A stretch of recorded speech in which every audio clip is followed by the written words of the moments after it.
Good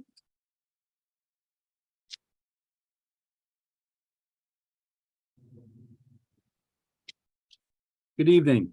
Time is now 6:30 p.m. I'm Chairman Tim Toth. I'd like to call the business meeting of the Select Board to order this 24th day of May 2023. Everyone, please rise and join me in the Pledge of Allegiance. I pledge allegiance to the flag of the United States of America and to the republic for which it stands, one nation, under God, indivisible, with liberty and justice for all. Thank you for that. Before we begin, I'd like to state for the record, not only are we being streamed live on TCTV, cable channel 8, and on our YouTube web platform, but this evening's recordings will be available for later viewing on our YouTube channel. We have the following board members, staff, and expected guests. We do indeed have a quorum, the entire Board of Selectmen. Mr. Rivard, newly elected, welcome. Thank you. Terry Griffis, Julie Richard, Mike Curry, and myself. If I miss anybody, I will apologize. In the audience and gallery tonight, we have Lori Weta from Developmental Services, Rich Curtis from Emergency Management, Bob Zosik from the DPW Department, John Graves, our town moderator, Candace Graves from Recreation,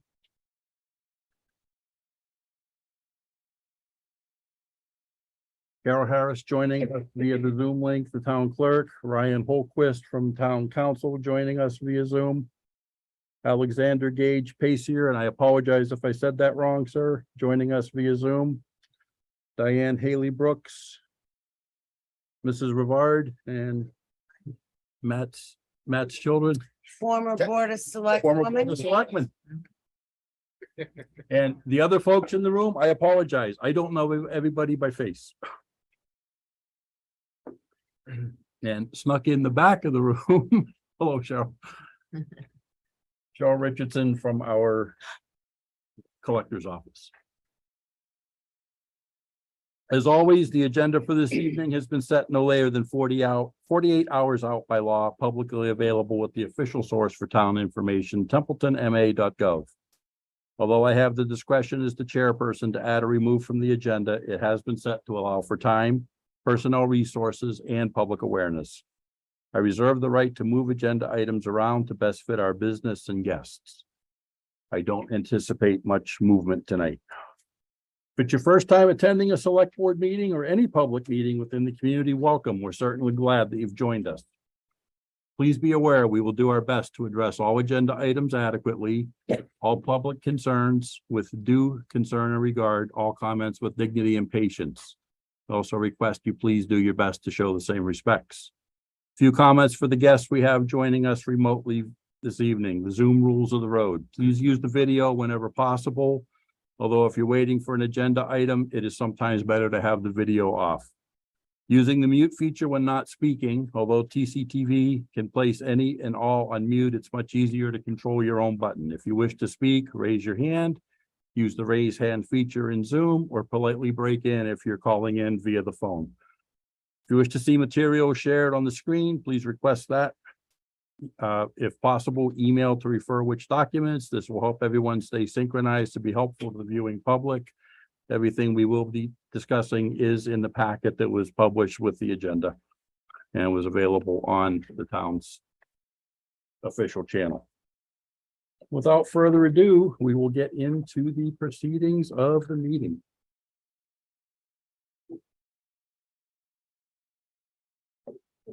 Carol, I believe we have a housekeeping item to deal with. Has to sign back on. She has not signed back on. She got kicked off. Oh. Did we disconnect the wrong one? I'm not sure what happened. And she's in process of coming back on. Sorry. Yeah.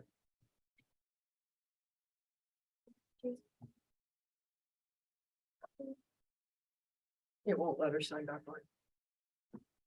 Sign. The audio doesn't work on it.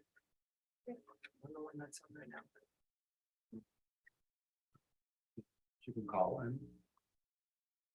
Yes, it's only by Wonders of modern technology.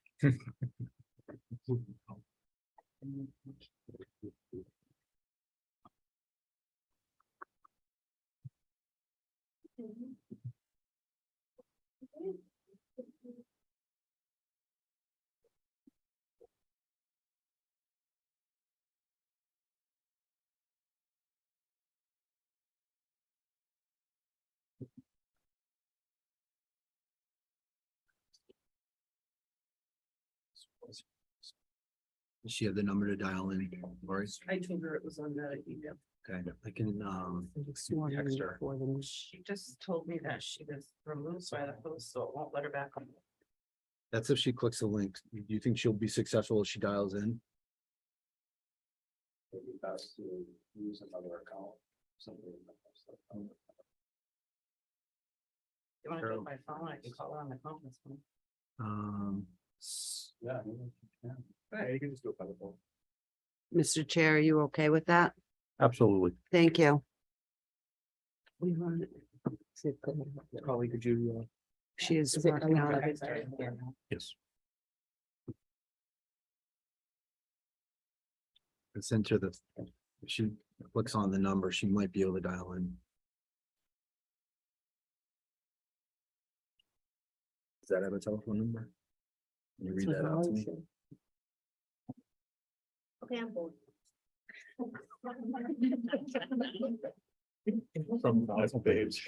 And that will be forever recorded. Yes, it will.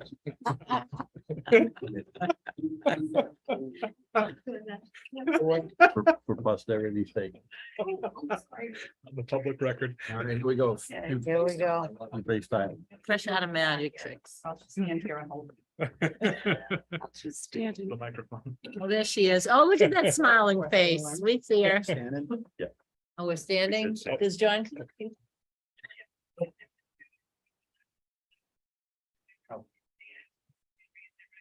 Just the two. Just the two new. Oh, So me and Tim. Yep.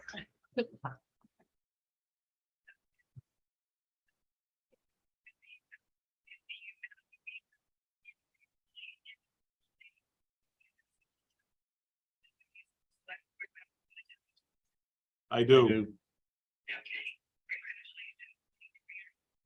Thank you, Carol. Thank you, Carol. Thank you, Karen.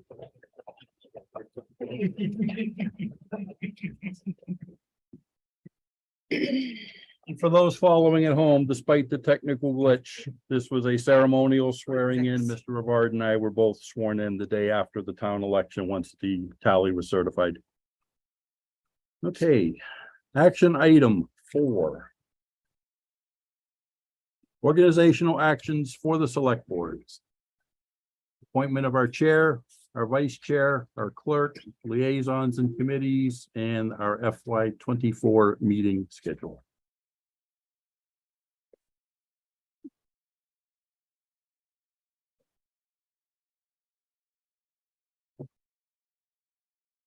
So entertain any input from the board members. Mr. Chairman, I entertain to move to elect Mike Curry to chairman of the board. Second that motion. Motion made and duly seconded. Do I hear any discussion? Mr. Curry, do you accept the nomination? I accept the nomination.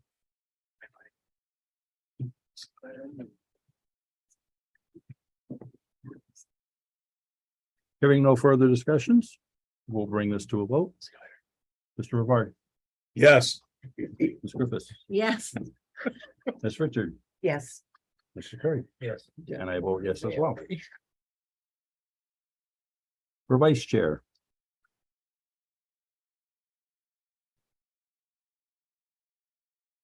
Mr. Chair, I move to elect Tim Toth, as vice chair of the Board of Selectmen. Second. thank you for that. Motion duly made and seconded. I do accept the nomination. Any further discussions? Any other nominations? Hearing none, who will bring this to a vote? Mr. Rivard, Yes. Ms. Griffiths. Yes. Ms. Richard, Yes. Mr. Curry? Yes. I vote yes as well.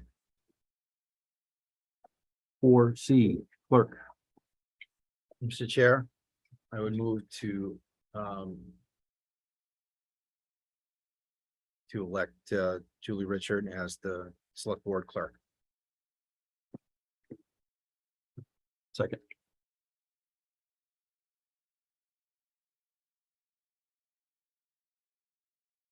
Ms. Richard, would you accept the nomination? Yes, I would. Thank you for that. Any discussions?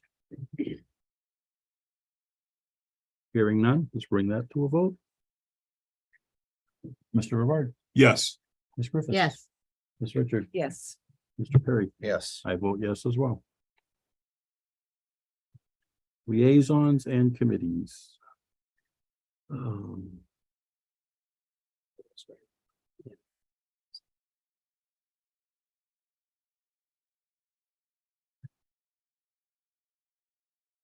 Mr. Chair, I would move to have Tim Toth as the select board representative to the Capital Improvements Committee for a one-year term.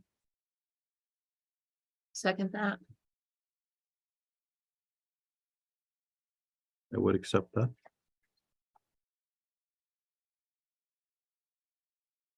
Capital improvements for a one-year term. Any discussions? You good with that? I'm good with that. I accept that. All right. Yep. I know you've done it before. We want to do the whole list. We want to take them line by line. Well, I guess I could, well, I mean, I'm making the motion. I mean, I could list out who I think, but I don't know if you want to take them one by Let's one. take them one by one. Yeah, because then it becomes like Mhm. just my Needs to go one by my- one. supposition for all of them. That's fine. Because for capital improvements, 1 year, myself is the nomination on the floor and duly seconded. Any discussions? Hearing none, let's bring it to a vote. Mr. Rivard, Yes. Ms. Griffiths. Yes, Ms. Richard, Yes. Mr. Curry. Yes. I vote yes as well. Next up.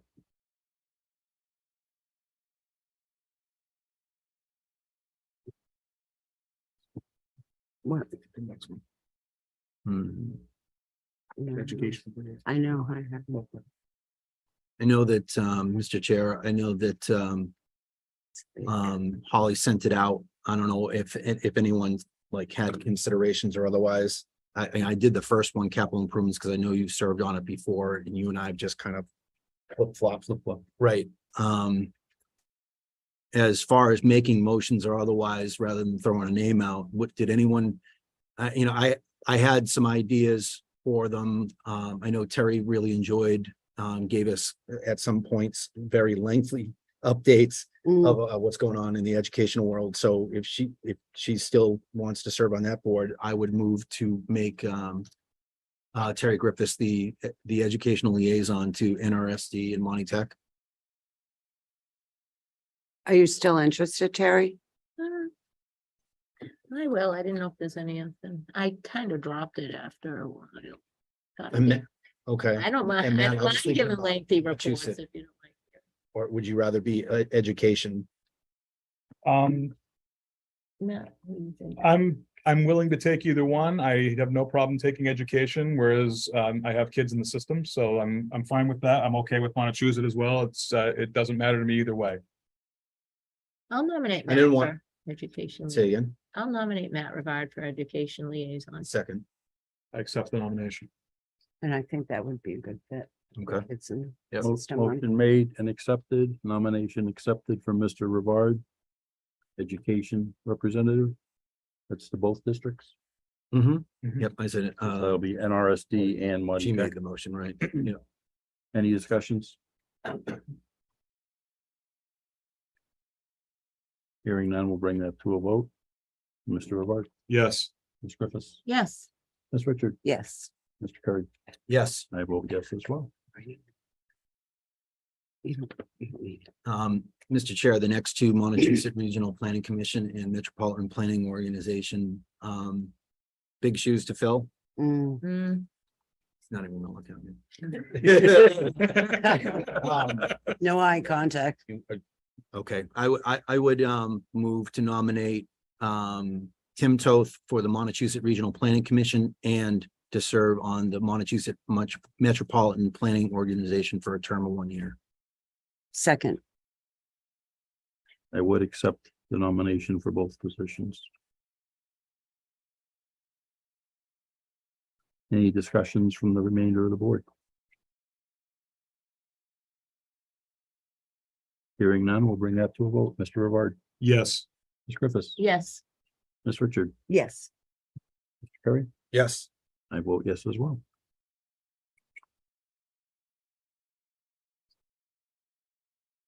And then the last one, I just had a quick question on this one. Is that currently still the name of this committee? That was revamped, correct? That's been updated since. It has should- been was updated. It just- is I not believe this. The alternate was Terry Griffis. No, I'm talking about Templeton actual name. Developmental Center, does it? the name itself. We still have a rep. But the list. But is this committee, It's not a is, committee.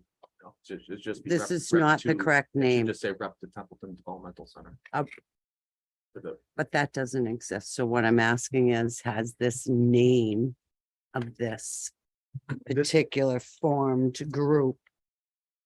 So. I but currently believe it has changed to something else, It so I should don't, say liaison because the project's going on right now with the state, so I mean, she's saying, like, she's just questioning whether it even exists as that. as far as I know. Hasn't been active. I don't have- But I don't Julie, what believe I that could it's- offer- What I could offer is, if we still have a connection to them, Right. I would make the motion to have, Terry Griffis and Julie Richard be the select board representatives for the Templeton Development Center Reuse Organization or whatever it was changed to. perfect. Okay. I would second that. All right. That's what I'm trying to say. For a period of 1 year. Yep, I understand. Thank you. Nomination for Terry and Julie to serve. Do you both accept the nomination? Sure. Yes. Okay, motion duly made, seconded, and both candidates have accepted the consideration of nomination. Any discussions? Hearing none, we will bring that to a vote. Mr. Rivard, Yes. Ms. Griffiths. yes, Ms. Richard, Yes. Mr. Perry, Yes. I vote yes as well. We'll do the ceremonial passing of the gavel, Mr. Chair. Thanks. Pretty old. It is. All right. It's historic.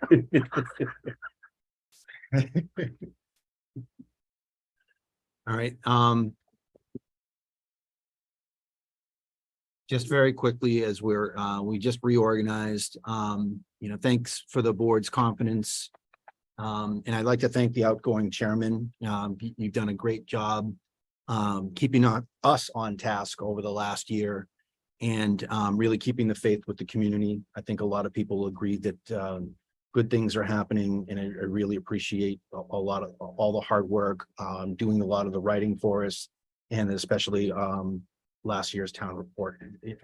As I recall, it can be kind of a daunting task, so thank you for that. I really appreciate all that you've done. Thank you for the kind words. So And just, It was a pleasure to serve the board, thanks, as Joe. well as the community. So just very quickly, as your new chairman, I do pledge, as always, I will uphold the dignity and the mission of the board. I kind of wrote this thinking of David Letterman's top 10. Say, and not coming in at number 10 and then have drum roll or whatever. I'd rather just run through the list of the things that I'm going to pledge to the board and to the community. I will uphold the dignity and the mission of the board. I will preserve and follow our select board policies and our handbook.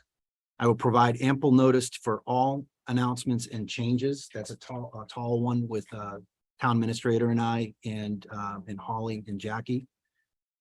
Whenever and wherever possible, provide feedback for staff, other committees, or residents' requests for information. I want to promote good order and time discipline for all public meetings. allow for meaningful questions and discussion concerning business before the board. I would also like to match a problem or questions to the proper resource and actively pursue opportunities for community engagement. And as chair, I will provide direction, flexibility, and collaboration. And finally, I will maintain an honest and solid work ethic that preserves our character and above all else, our humor. Mhm. All right, we can move on. All right, we got a couple of, like Tim was saying, a couple of other housekeeping event items.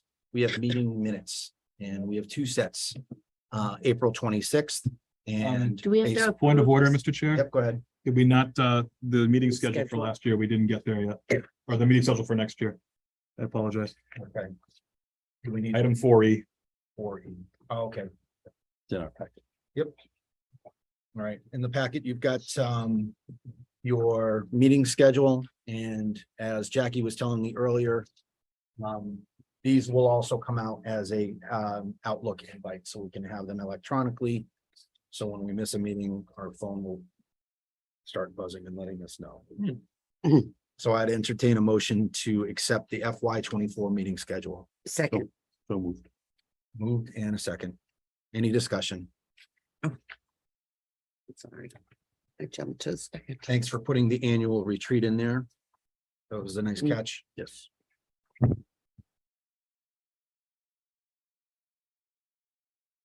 Any further comments?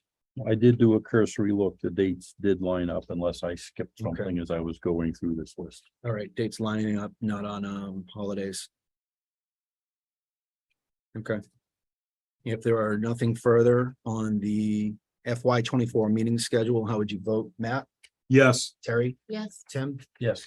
Julie? Yes, And I vote yes as well. Great, thank you.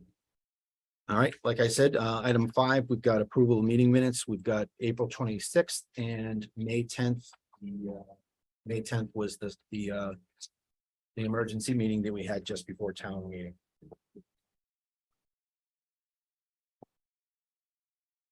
And when anyone is ready, I'll entertain a motion to enter both sets of minutes for the record.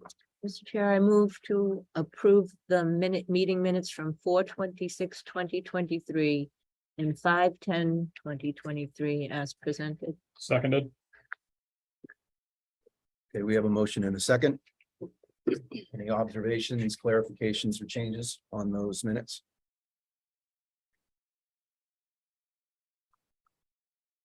Hearing none. On the motion to file the meeting minutes for April 26th and May 10th, how would you vote, Matt? I abstain. Terry? Yes. Tim? Yes. Julie? yes. And I vote yes. All right, thanks for the minutes. We have no executive minutes. All right, we are up to item 6, which is citizen input.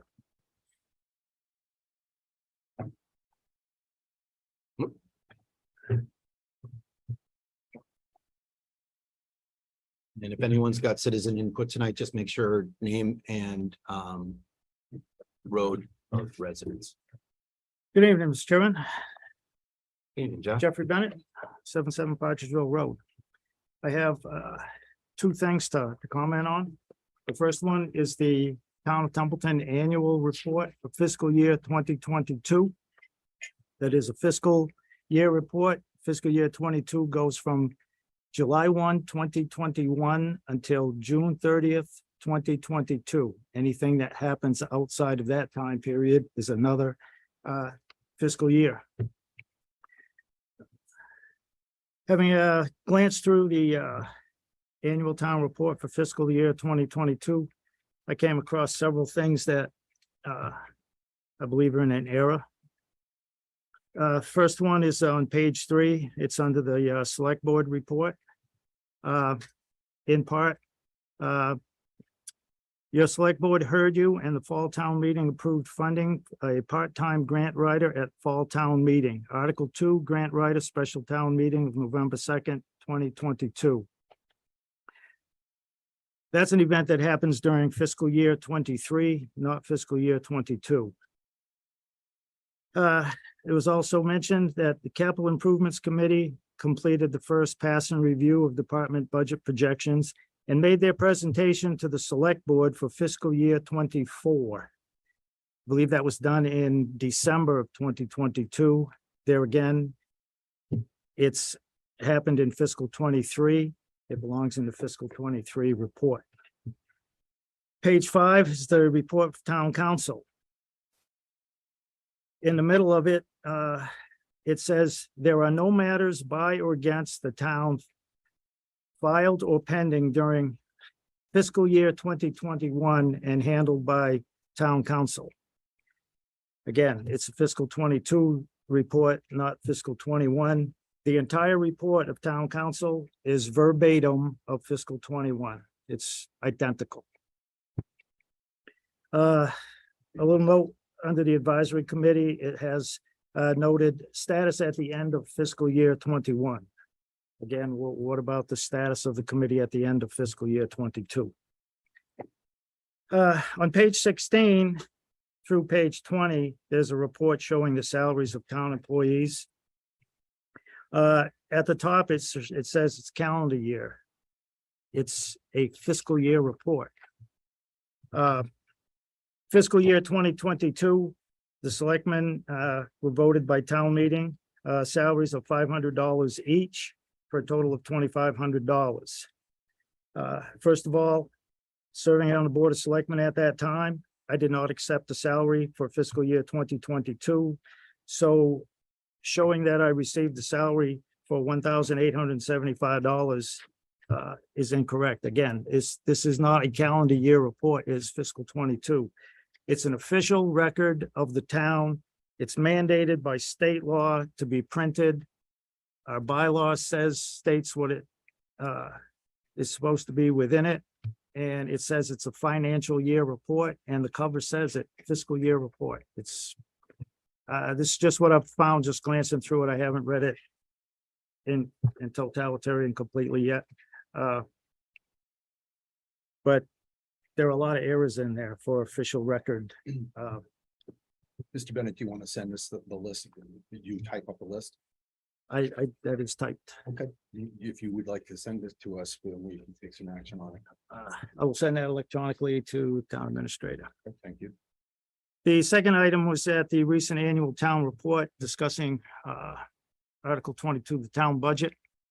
Discussion for snow and ice came up, and there were people, attendees at the meeting that were questioning the amount budgeted for snow and ice, and the amount was $148,750 appropriated for fiscal 24. And there were concerns raised that that's not enough, as in the budget book, there's a financial history of snow and ice spending, and it shows, as well as annual town meeting records and the snow and ice report required by the Division of Local Services, that we spend more than that. And so questions were raised, and at 1 hour and 36 minutes and 55 seconds, the town accountant got up and spoke to through 1 hour, 37 minutes and 27 seconds.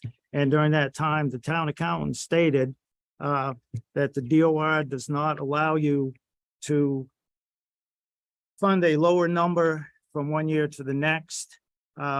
Once you go to a higher number, you can never go back to a lower number. The day after town meeting, I went looking through annual town meeting records, annual town meeting reports, and I pulled up the Division Local Services Snow and Ice Report. In 2009, Templeton appropriated $155,000 for snow and ice expense. In 2012, they appropriated $165,000. In 2013, and there is a little explanation about how this happened on town meeting floor, but nonetheless, the town appropriated $125,000 for snow and ice. And they did that same amount for fiscals 14 through fiscal 17. So I got wondering about the statement of the town accountant. I emailed the DLS Law Municipal Finance Bureau with a question of was it legal to say fund $300,000 one fiscal year, the following fiscal year, fund 290,000 as my example. He answered my email with requesting a phone number. I provided him a phone number. I spoke on the phone with him. Again, I asked if it was legal. He explained it is legal to do that. It's not prudent. And he said, why would you want to do that? I said, I wouldn't want to do that. I'm just asking if it's legal. And he said, yes, but two things will happen. If you fund 1 year less than you did the previous year and you spend more than that, you have to put it on the tax recap sheet and you have a negative impact on your free cash. So trying to get something on the record, I emailed the Director of Accounts, Division of Local Services. I've known her for years. She's been the town's liaison for Division of Local Services, checking our financial reports over the years, and now she's the Director of Accounts. So I emailed her to ask how the rule would work. I was confident she would explain it to me. You're right, you're wrong, you're whatever. So I emailed her and the response I got was, snow and ice is considered a legal deficit, meaning we will not reduce your free cash by the amount of a snow and ice deficit should you have one, if you appropriated at least as much for your snow and ice budget as the prior year. Again, I gave the examples of 2013, 12 forward. It said in fiscal 13, if you showed a snow and ice deficit on your 6/30/13 balance sheet, you would submit to us for free cash certification. We would have hit your free cash for the amount of the deficit because you did not appropriate at least as much for the snow and ice budget as you did in 2012. That is how the rule works.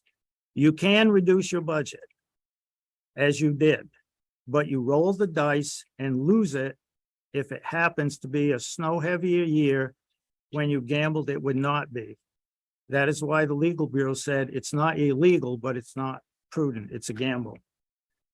She stated, if the accountant said we will not allow it, I'm sure she meant it would hit your free cash, but that's not what she said. In 2014, if you had a deficit in snow and ice and you appropriated at least as much for snow and ice in 2014 as you did in 2013, which we did, then the deficit, okay, there is no impact on free cash. So Messed up 10 years ago and we cleaned it up in 2014, Julie. 15. what I, Thinking, like I'm trying to follow. Julie, yeah. Oh, just let him- sorry. Let him finish. my point on this whole thing is we're at town meeting, we were discussing snow and ice funding and the town council stood up and said, and the example she used was if you funded at 300,000, you can never go back to a lower number. The DOR does not allow it. You can, once you go to a higher number, you can never go back to a lower number. It struck me funny, and I did not have this paperwork in front of me at the time. So, and my point again is, town meeting was given bad information. I won't call it what I took it as, but after I went and investigated and stuff, I wanted to come here and get it on the record that the information they were given by town accountant was incorrect. Okay. And the DOR says so, the Director of Accounts. Do you want to give us any of your findings before you leave? Anything that you brought with you to as evidence? Because what I'm gonna do, Jeff, I'm gonna basically turn over my chief financial officer for the town to do a quick review, and if there needs to be some quick retraining on snow and ice, we can accomplish that, but thanks for coming down and let us know. If you want that electronically, I'll send you that Yeah. sheet. I'll send that electronically. Everything else, Do you want I to, can send you the email electronically too. thanks, Jeff. Email report or what not? Just. He'll- Thanks, Jeff. Paper Every airplane. time, Chairman, Mr. Provide, good luck to you. Hope you have fun. Is there any other citizen input? It's Bear 30 and I have ball time. Thanks, Jeff. Diane was actually. Diane was next. Oh, Diane, I just wanted yeah. to be, I just wanted to be clear that I spoke with Selectwoman Richards, Good job. before Yep, the. can you come up and sit at the, it's about the microphone.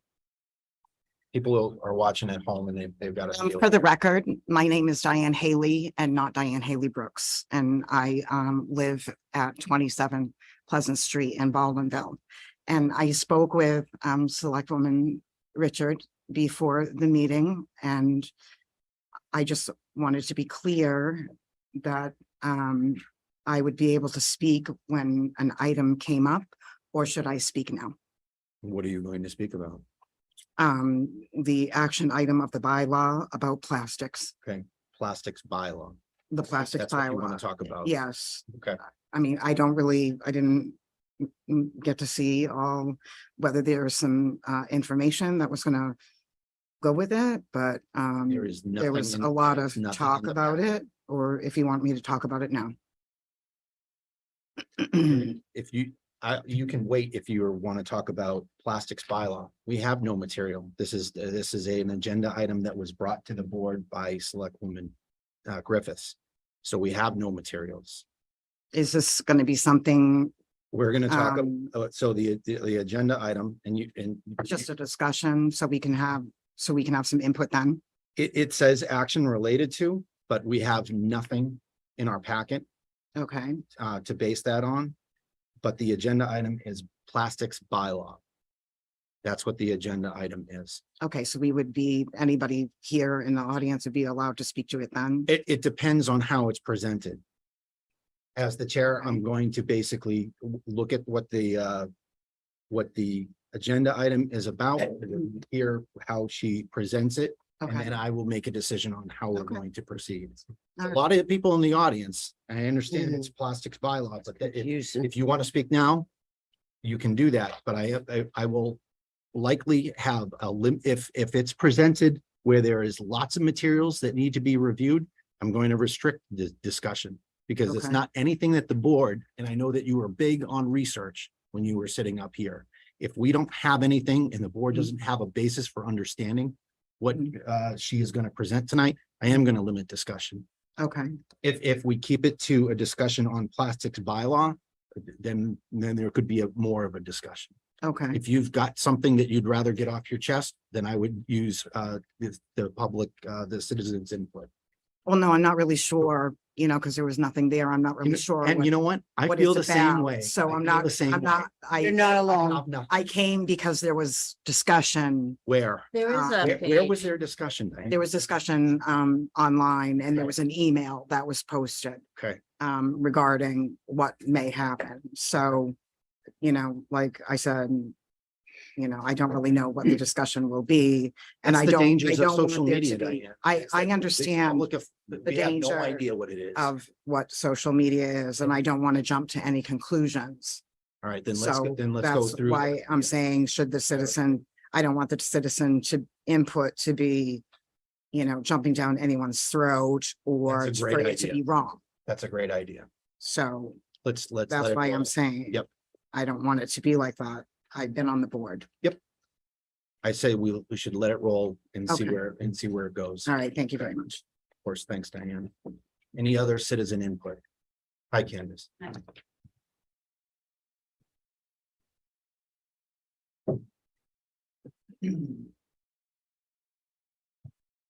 Candace Graves, do I have to say my street? 90 Queen Lake Road. So I wanted to speak briefly to show support to the Scout Hall project and for the use of Scout Hall by TCTV and also for the Scouts to do a meeting. Okay. I feel strongly about it and I just wanted to come and talk about that. But other things happened when I planned to come here tonight. And I'd also like to bring something to your attention. Having to do with Parks and Rec and the administration. Speaking as a citizen or the chair of Parks and Rec, Well, you need to consider that. Okay. well, then I'm considering, I guess, the chair of Parks and Rec. Does your commission know Yeah. that you're, Yes. okay? I I wanted to speak about the administrative assistant position. And this assistant position is the light at the end of the tunnel for a year that brought new responsibilities and challenges to our commission. We were excited when the previous select board chose to fully fund the position and bring it to the town meeting after the budget presentation. We were very, very happy about it. Sure that you Yeah. had that. And it was even more devastating when I received two emails last Thursday from the town administrator. One in the morning that put a hold or a freeze on the entire wage account for the fiscal year. And one later in the afternoon that was intended to freeze our current wage account for the rest of the current fiscal year. This came after the administration revealed to me the intent to use those assistant funds for anything but was voted for on. Let's say I had a meeting that Wednesday. It was an unproductive talk. And it just didn't go well. Another email was sent on Monday, which your board has received it. I have not responded to your office until now in public for the first time. The only place this belongs to maintain our commission's oath to the town of Templeton. We feel strongly about this. The previous rec commission had public discussions about needing this position as far back as June 13th, 2022. The exact idea has varied ever since, but several needs have never changed. Timely record keeping, communication with the public, coordinating with the town departments, scheduling of the parks and sports, and following up on programs of the commission. These duties would have be done by our administrator assistant. The hours would be sometime in the afternoon hours to nighttime to weekends. Because that's when our volunteers and our coordinators and all of us do what we do for Parks and Rec. It's mostly in the later day to the nights and the weekends. So that's when we wanted our rec assistant to be available to them because they have jobs and they are not like, their employees don't want them talking to us when they're supposed to be doing their job. So we wanted the assistant to be able to assist them when they are available to be assisted. It wasn't just about us. It's a combination of the Parks and Commission and us. My fellow commissioners have gone so far as to discuss many of this stuff and review their needs as length for hours and dedicated needs for this position and recommended this position to the town administrator, the select board, and the general public. The commission has communicated consistently with the administration and other town employees on this position and how it could serve our commission to be accountable to the town. But the commission was never told the intent use of the position until the administrator, the vision of the administrator, and it certainly was not shared during budget discussions. I humbly ask that the select board to please take this public comment under advisement. And further, I submit all 3 emails from the town administrator to you for the public record. Thank you, I have- Mrs. Graves. Yeah, I have a copy for all of you. Can you just give that, you don't have to distribute it now. Can you Okay. give it to Jackie? Yes. She can work on it. and How make sure- many do I need? I didn't know how many to do. Unless you need copies, you can just hand her the whole thing. Okay. We'll dispose of any unused copies. Or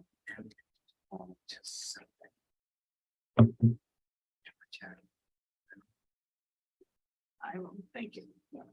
thank you. Thank you for your time. Thank you. Yeah. Any other citizen input? Okay. Speaking on behalf of myself as a private citizen and as a veteran in the community, I have 2 items I would like to address. One, we are in the midst of Emergency Medical Services Week, or EMS Week, as it's affectionately known. This is the 48th year this is being celebrated, originally authorized by President Gerald Ford on November 4th, 1974, for the week of November 3rd through the 10th. Since 1992, EMS Week has moved to the third week of May. So as this celebration commences, this third week being the 21st to the 27th, I would like to publicly recognize all of our emergency medical first responders, our EMTs, and our paramedics at the fire department. They are our true heroes within our community. My hat's off to every one of them. Second one, make a shout out to the scouts here in town. The Cub Scouts, Boy Scout Troop 27, and its sister troop with the female members in Scouts BSA turned out yesterday to assist the veterans placing flags at our cemeteries in town. The old saying, it takes a village, and with a small army, anything is possible. The youth did an outstanding job over at the Pine Grove Cemetery and over in Green Lawn in Baldwinville. And in just under 2 hours, all of the veterans' grave sites were identified, a flag properly placed. The only hiccup that I saw to the whole thing, the scouts had coordinated with one of our cemetery commissioners who was supposed to be present and missed the opportunity. It would have been a great shot for him to see the youth doing what they were doing. It was a little bit of history for some of them. It was definitely a civic lesson for some of them. And it was certainly something that was well received in the honor and intent of scouts doing cheerful, courteous service. And I am very pleased as a former scout leader of many, many years to see that the youth are still so actively engaged. You know, strong work, every one of them. Thank you for that. Absolutely. And just announcement wise, Monday is Memorial Day.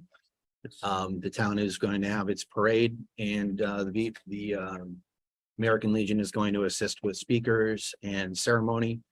They always do all of our veterans parks early in the morning.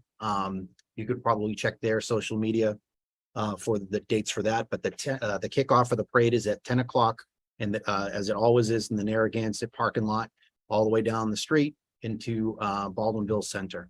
So look forward to seeing people out there.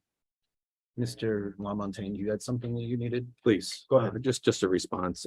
A response to, Well, I just want to clarify for the record. I actually don't, I would rather just be in receive mode for that. Well, And we can. handle Statements that were made offline. that weren't correct. That, I mean, fiscal year 23 had 260 something dollars. You can't put building and grounds employees. There's not enough money. Yeah. So I just don't So want that out there. Yeah, it's citizens input, so I'd rather receive all of I that, gotcha. and then we can deal with it offline. I understand. I just some- can't stand when Sometimes misinformation gets out. citizen input is uncomfortable to hear, but it is Understood. absolutely the time that we hear from the community, get their information. It was unique that it was the chair of a commission, but we'll go ahead and take that information. Understood. And as always with citizen input, we'll take action and bring it back for any resolution. Any other citizen input? I see signs for a meat raffle in June. Anyone know the date for that? Told you, preserve the human. I just want to comment on the Memorial Day Parade. Yes, That has been on our town website calendar. I don't know if a lot of people know this, but we have an events calendar along with our meetings calendar. Great. That all the local events are put in there. So that's right off all- the front page, Yep. templetonma.gov. Yep, so you can find all the events there. Great. All right, I think that does it for citizen input. Let's jump into new business. Mr. Lamontagne, any new employees? We do not have any this evening, Mr. Chairman, but I do expect to have a police officer introduced at our next meeting. That's fantastic news. New Yes. full-time firefighter, I mean, full-time police You officer. hear that, Diane? New full-time Yes, I police just wanna officer? say How happy I am that our police force is larger. Yep, we're working on it. We're working. I fought for that for a long time. Yes. Okay, I do know that we've got a couple of appointments. We've got, I don't see Luanne here or online, but we've got Insurance Advisory Committee and then the Cable TV Committee. And I know I can see online, we've got Alexander Gage-Pacier. I got a nod, so I'm a first time. Correct. Pacier. Pacier. First time go on pronunciation. I guess we'll take them in order. So first, Insurance Advisory Committee. They have different expiration dates, so I'd like to take them one at a time. So I'd entertain a motion. Mr. Chairman, Yes, Mr. Vice. I would move that we accept the committee interest form from Luanne Royer as a retired town employee as a representative to the insurance committee. This is an organization that does not fall within the guidance of the open meeting law. This appointment can be made with an indefinite or no end date at this point in time. Second that motion? Okay, I have a motion and a second. Any further discussion on Luann Royer for the insurance, the retired member of the Insurance Advisory Committee? Hearing none, let's bring this to a vote for Luann Royer for no expiration date. Matt? Yes. Terry? Yes. Tim? Yes. Julie? Yes. And I vote yes as well. And for Cable TV Committee, Steve, are you the current chair? No, Oh, I'm who- not gonna do it on that. Okay, who's the chair right now? No, we need one more person after Gage and we'll be able to have. Okay. All right, so I can see Alexander's with us. Greetings, Alexander. We have your community interest form. Do you live here in town? I do. I moved in at the very end of February. Congratulations. Welcome. Thank I would entertain a motion for the Cable TV Committee. That would be for a one-year appointment. Mr. Chair, Go ahead, Mr. Vice. I move that we accept this community interest form and we appoint Mr. Pacier to a one-year position on the Cable TV Committee with a term expiring June 30th, 2024. So seconded. Okay, we have a motion and a second. Any discussion? Anything that you wanted to add? Do you go by Alexander or Alex? I actually, just to keep you on your toes, I go by my middle name, Gage. Okay. All right, Gage, do you have anything you want to offer? I just want to say that my primary interest is in information technology. So in words that I hope to eat later, I'd be happy to help the town with any other technology opportunities that we have. Thank you for that. Thank you for volunteering. Sometimes it's tough to find volunteers, so thank you. Of course. Any other comments? All right, I'll bring it to a vote. For Alexander Gage-Pacier, for a one-year term Cable TV Committee. How do you vote, Matt? Yes. Terry? Yes, Tim? Yes. Julie? Yes. And I vote yes as well. Congratulations, Gage. welcome. Welcome, Tate. Welcome. To the team. Thank you so much. Thank you for stepping up. Thanks for joining tonight. All right, let's move on. We're up to item C, and this is going to be our presentation for quarterly reports for development services, the quarter three. Hi, Lori. Hello. Hi, Lloyd. Hello. How are Leslie. you? Did you all get a chance to look it over? So if I paraphrase and. Yeah. Okay, all right. As usual, Development Services is a busy office. Not only I, but Jess and Rhonda all participated in several different types of training. The last seminar was equitable solutions for populations that are at risk, and did some racial equity training, all very interesting. We've had several cases that we've had to deal with through court for violations of different things having to do with businesses where there can't be a business and things Right. like that. So those are ongoing. We're working on those. We're still working on abandoned housing issues. We had a presentation through the Board of Health with USDA Representative Jim Lavin, who is helping us move forward with some of these abandoned houses that USDA holds. Our barn inspectors and ACOs were all renewed through the state. Communicable diseases, we were averaging about 7 positive COVID cases per month during that quarter. Things had really started to drop off. We do still have, for anybody who wants them, protective, personal protective gloves, masks. We have test kits, we have sanitizer. So we still keep those in stock for any resident that may want some. Lori, I have a quick question. Go ahead. And Rich is in the back of the room as well. Do you feel that we're back up to like 100% level? Like, are we fully stocked, or are we at like 70%, 50%, 20%? I feel that we're fully stocked, but Rich, if you, I managed to get a lot out of me. yeah, Good. same here. That's great. Thanks for adding that in. Good. Thank you. Thank you. Let's see. At the last vaccine clinic that was held at the senior center, the National Association of County and City Health Officials, which is national, came and attended it so that they could see, we've received through MPHN, Massachusetts Public Health Network, quite a bit of money to do these clinics, and they're going to continue to fund vaccine clinics. And they chose Templeton to see how it went, and it went very well. Mr. Chair? Yeah. Just a quick point, Laura. I was looking at that portion of the report. It says here that the clinic was held on May 29th.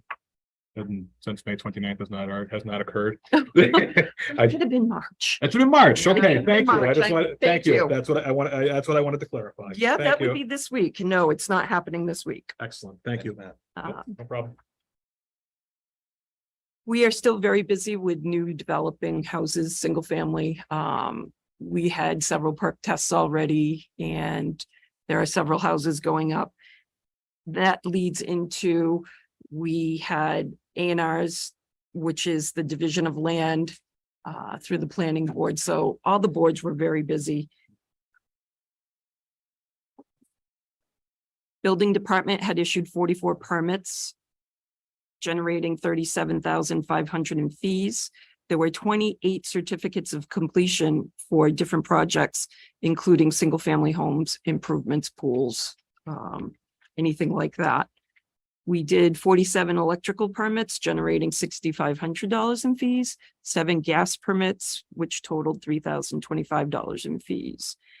It was the first 3 months going from the $60 to $100 for permit fees. We had one person that made a comment in those 3 months. Everybody else was pretty even with it. Agricultural Commission had a seminar on beekeeping through Mike Fontaine of Wild Brook Apiary. That's great. And we plan on doing more different topics. The ZBA had two meetings in the 3 months, approved a variance, a reduction in offset for the building of a garage. And we had 195 Brooks came back for an appeal. And it's going to come back as an appeal again. We talked about that. Conservation. They had 2 requests for determination, 5 notice of intent hearings, 5 site walks. They issued 3 orders of condition and 1 extension. Jessica Case, who is she is our conservation agent, and she has been doing a lot of training and working very closely with the Conservation Commission. Community preservation. Jess is also working for Mr. Henshaw and his board. She has participated in training through the CPC, Town Council, and the Housing Authority. They also had a training in Phillipston for CPC. They're working with North County Land Trust at the Dwelly Farm. There's a new sign down at River's Edge, dusk to dawn. And she helped prepare for the annual town meeting for those 6 articles. Which all of them passed. They did all pass. Economic Development and Industrial Committee, up on their feet, raring to go. We still need a couple people, and mostly in the last 3 months, it was discussion of administrative support, general laws, and a permanent schedule. Just a comment on that, the industrial committee or corporation? Corporation. I have too many committees. And I know it is posted that there's still 4 open seats and they're seeking individuals qualified to fill. We're looking for someone who deals in real estate. Low to moderate housing, which we did approach. Our housing authority representative who is interested. So we are making some progress. There's a Perfect. low income representative as Mhm. well. Question? Just one, if that's okay, Mr. Chair. Go ahead.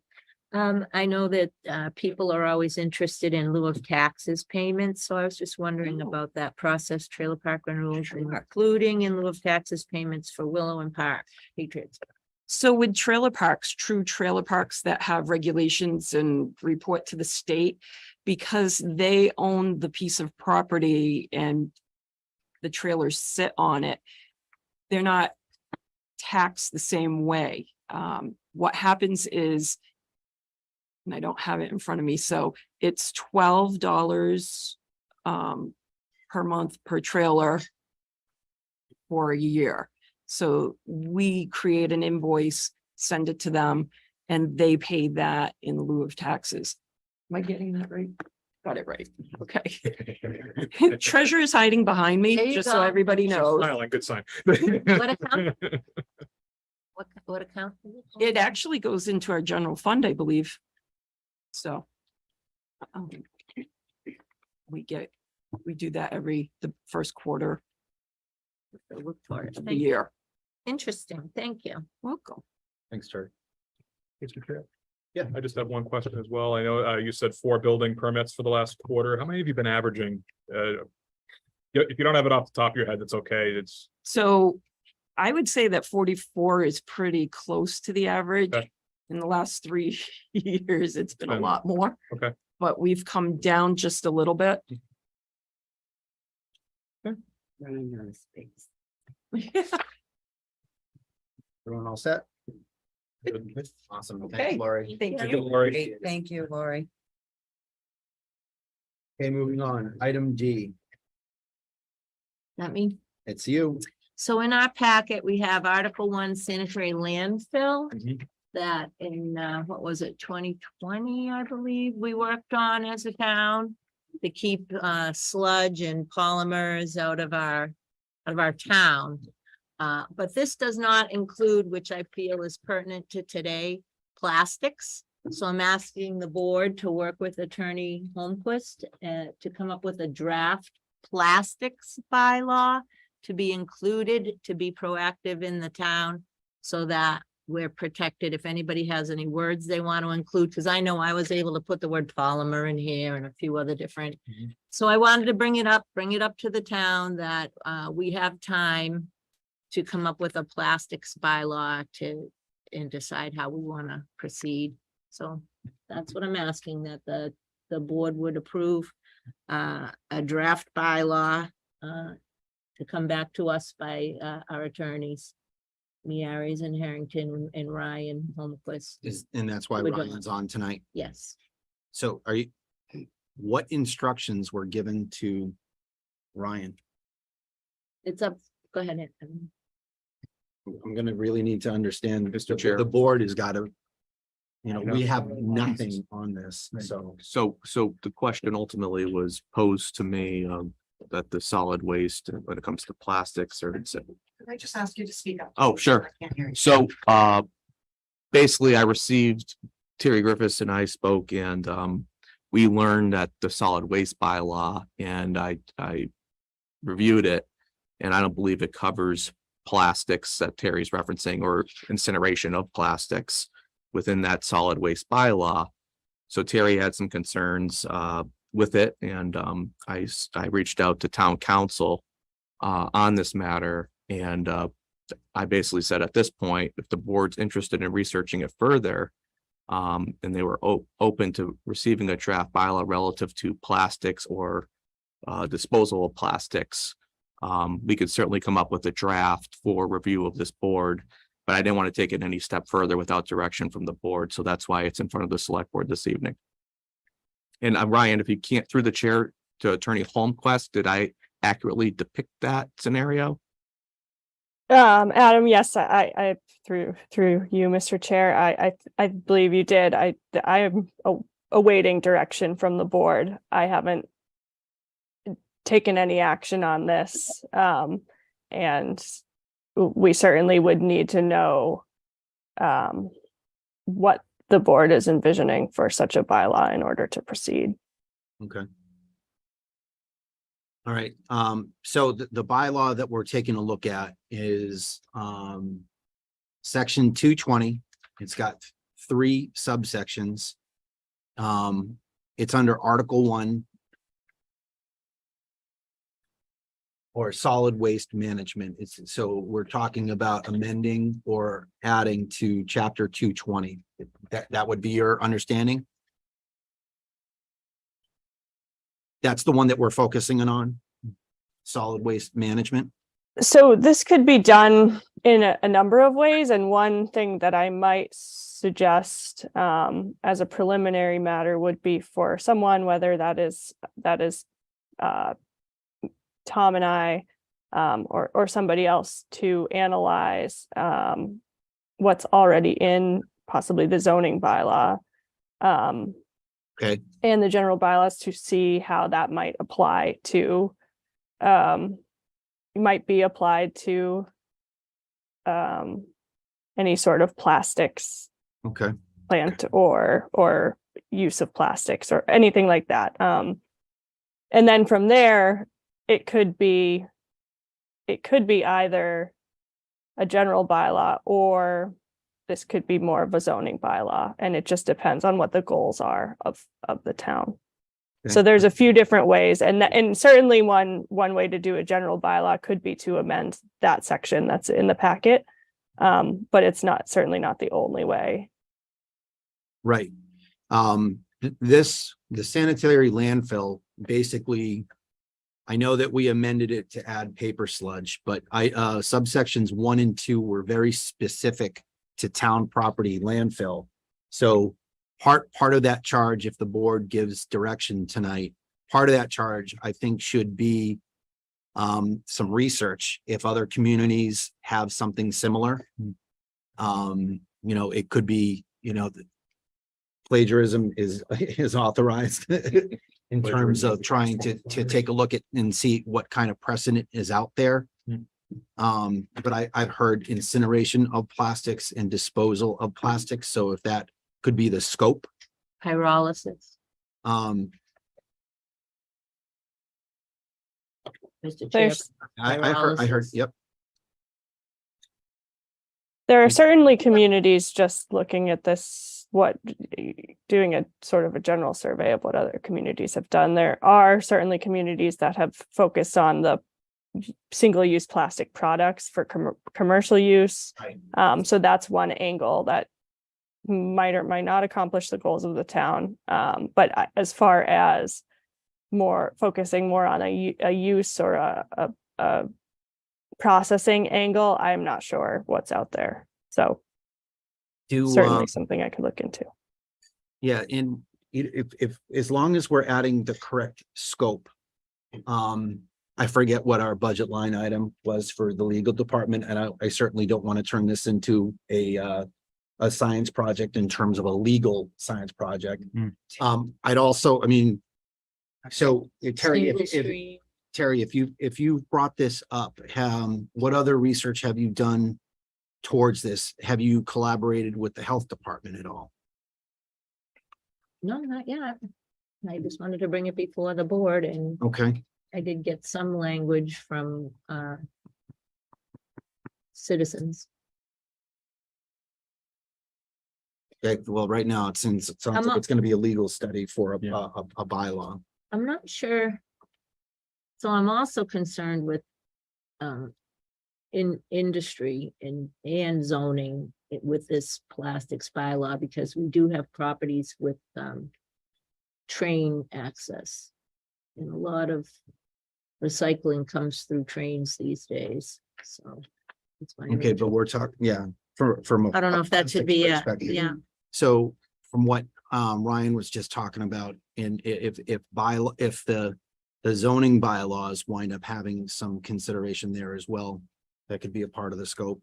So incineration of plastics, disposal of plastics, and pyrolysis of plastics. Single stream, commingling.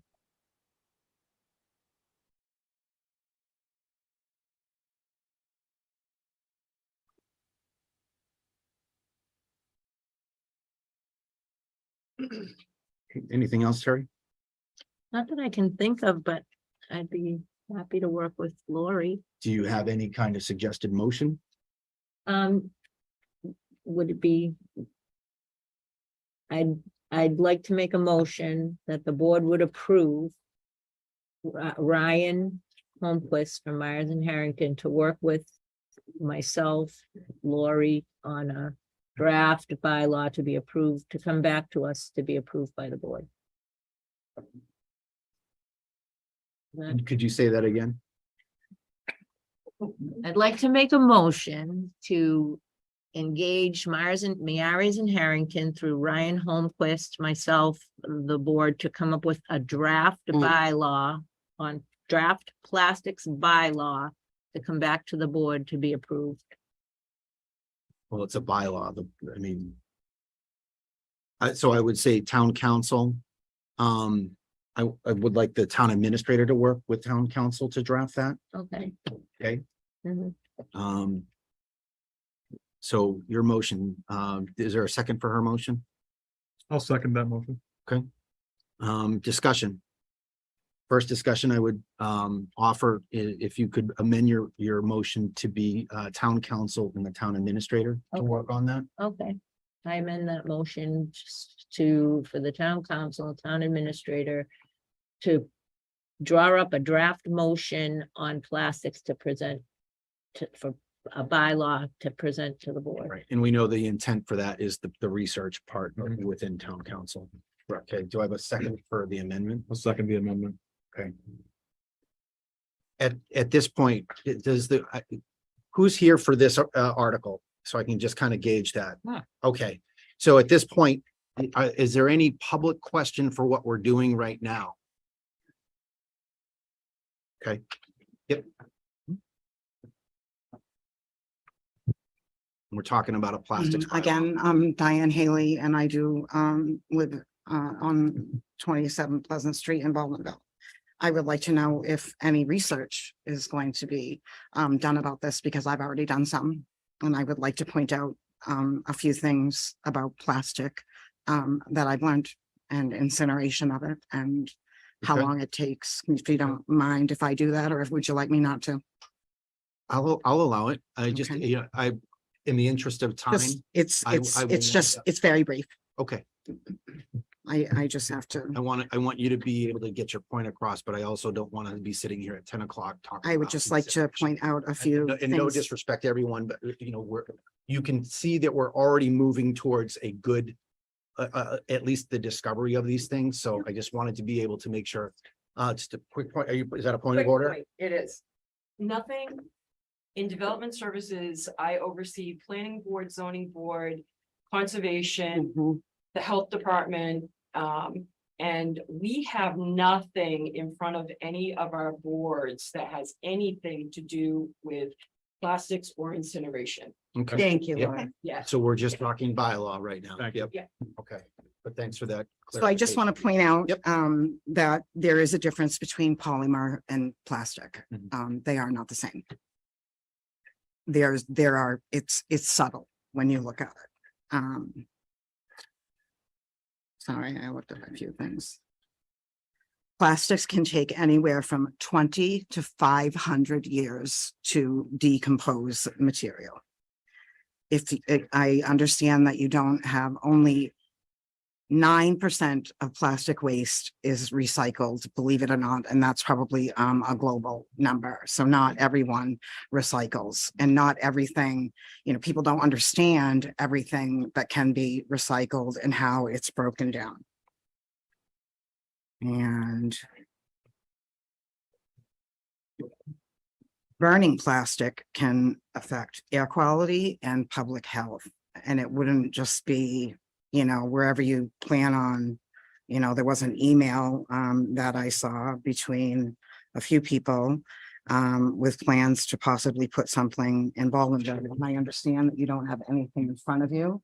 So it's nice that maybe that there's not going to be, but if there were ever any future plans of that, that could be very harmful to people in this town. And I hope that that would never, ever be the case, Town's because health is of it's a high harmful. priority.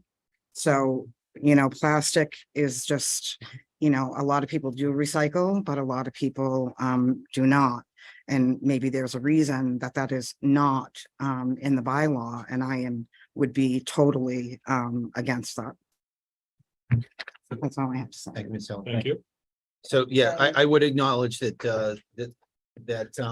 chapter 220 solid waste management is very fragmented. It potentially during this process, we take a look at that, even if it's in another, if plastics winds up, we take a look at a zoning item. As I think we need to take a look at this bylaw and possibly have a revision to it, because it is fragmented at best. We hijacked it for a purpose a few town meetings ago, and maybe we need to do a revision there as well. Thank you. Go ahead, Gail. Just remember, name in your street, don't fall down. Please. Gail Noel, 87 Winchester Street. I was just a little upset of the social media because, you know, someone first mentioned the word incinerator. But when you go on the company website, you know, the company that had shown Yeah, interest, we're gonna try and it- stay away from that. okay, it because didn't say only anything was about that. social media, correct? Mhm. Yeah. I realize that there is an undercurrent in another thing, but I'm staying away from it because it is not That's factual. fine. That's fine. Yeah, absolutely. Thanks for that. Ma'am.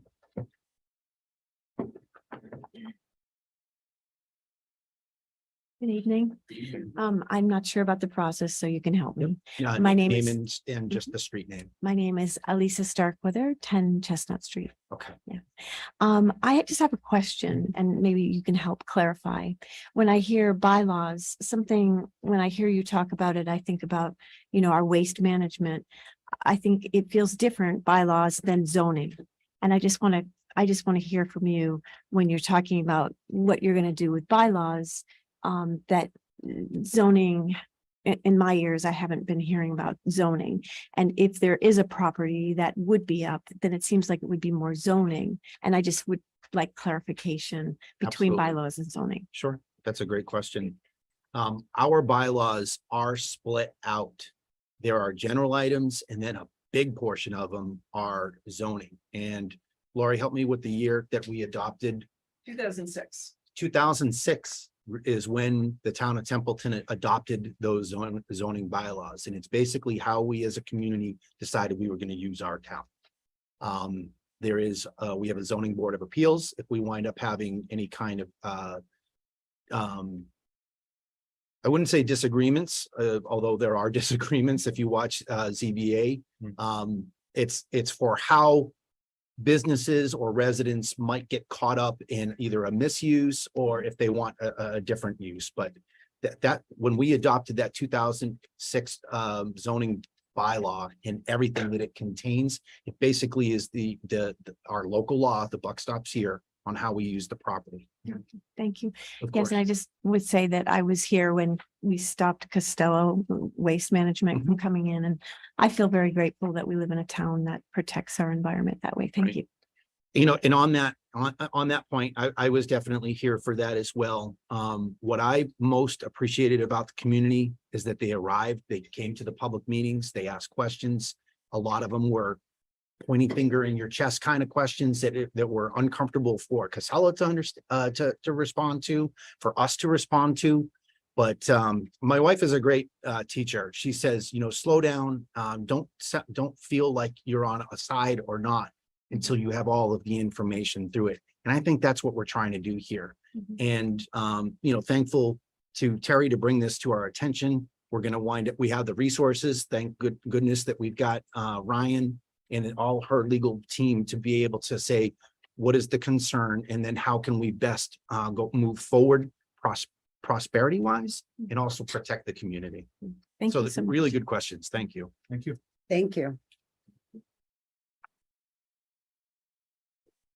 Anything else about bylaw? Mr. Chair, you have a comment on YouTube?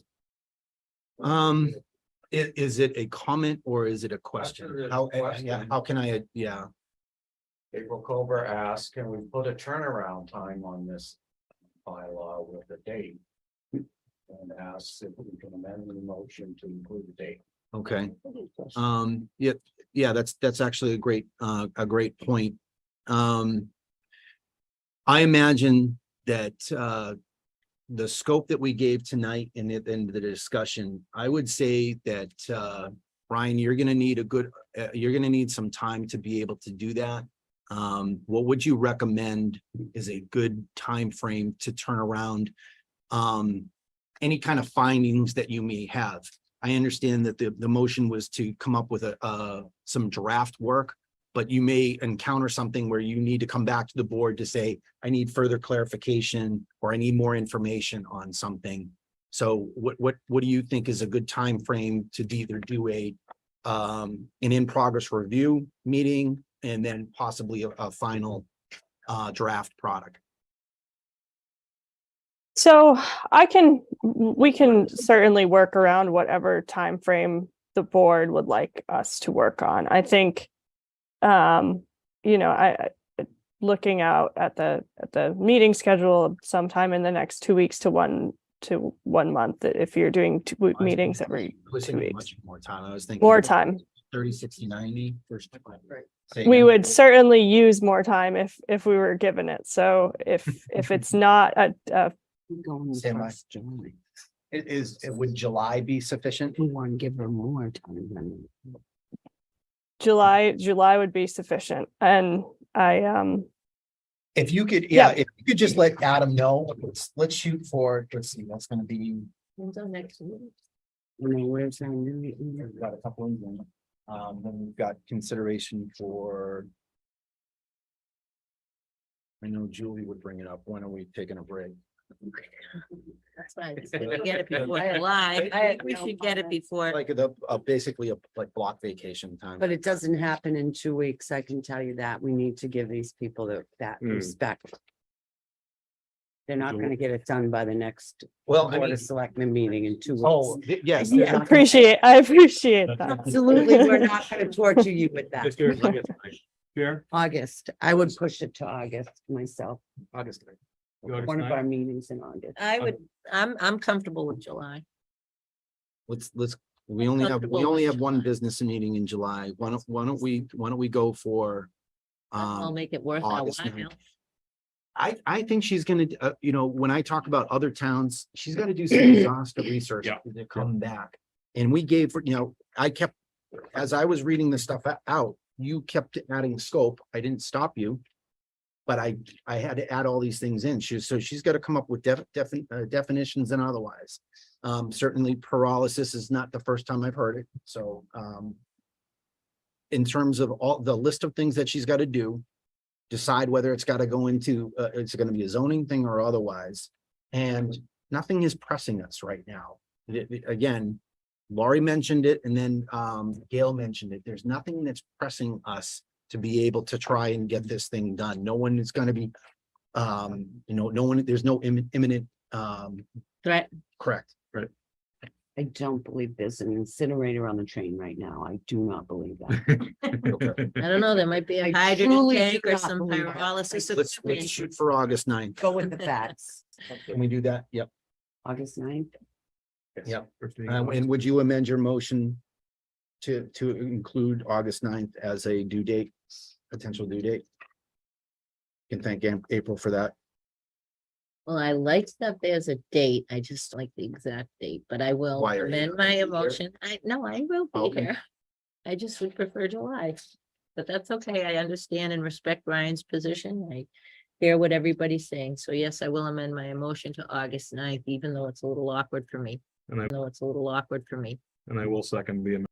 We need to take a look. That's what the motion will be. But if you have an early to need date, then we can discuss on putting that on an earlier date. Sounds good, but I I just, really I don't appreciate wanna, yeah, okay. I think I appreciate that, and I do not wanna, I'd like it to be thorough as possible. Absolutely. I appreciate the concern that you've shown me. Hang 1 second. Motion and second. Peter? Point of order, that's gonna have to go to town meeting anyway. It is, that, so just for the online people, Peter made the point that it does go to town meeting, but when you look at the articles for that, who submits it?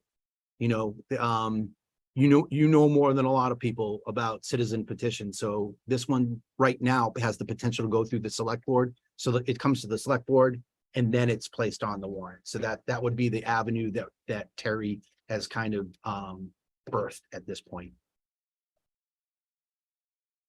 Any other discussion? Just in an FYI, if anything comes up in the meantime, is it possible to have a special town meeting to get it approved? No. We, If it's all formulated and passed? for what what we're dealing with right now is a amendment to 220 or potentially another place. Mhm. There's nothing, we have no other factual data that would say that we even need to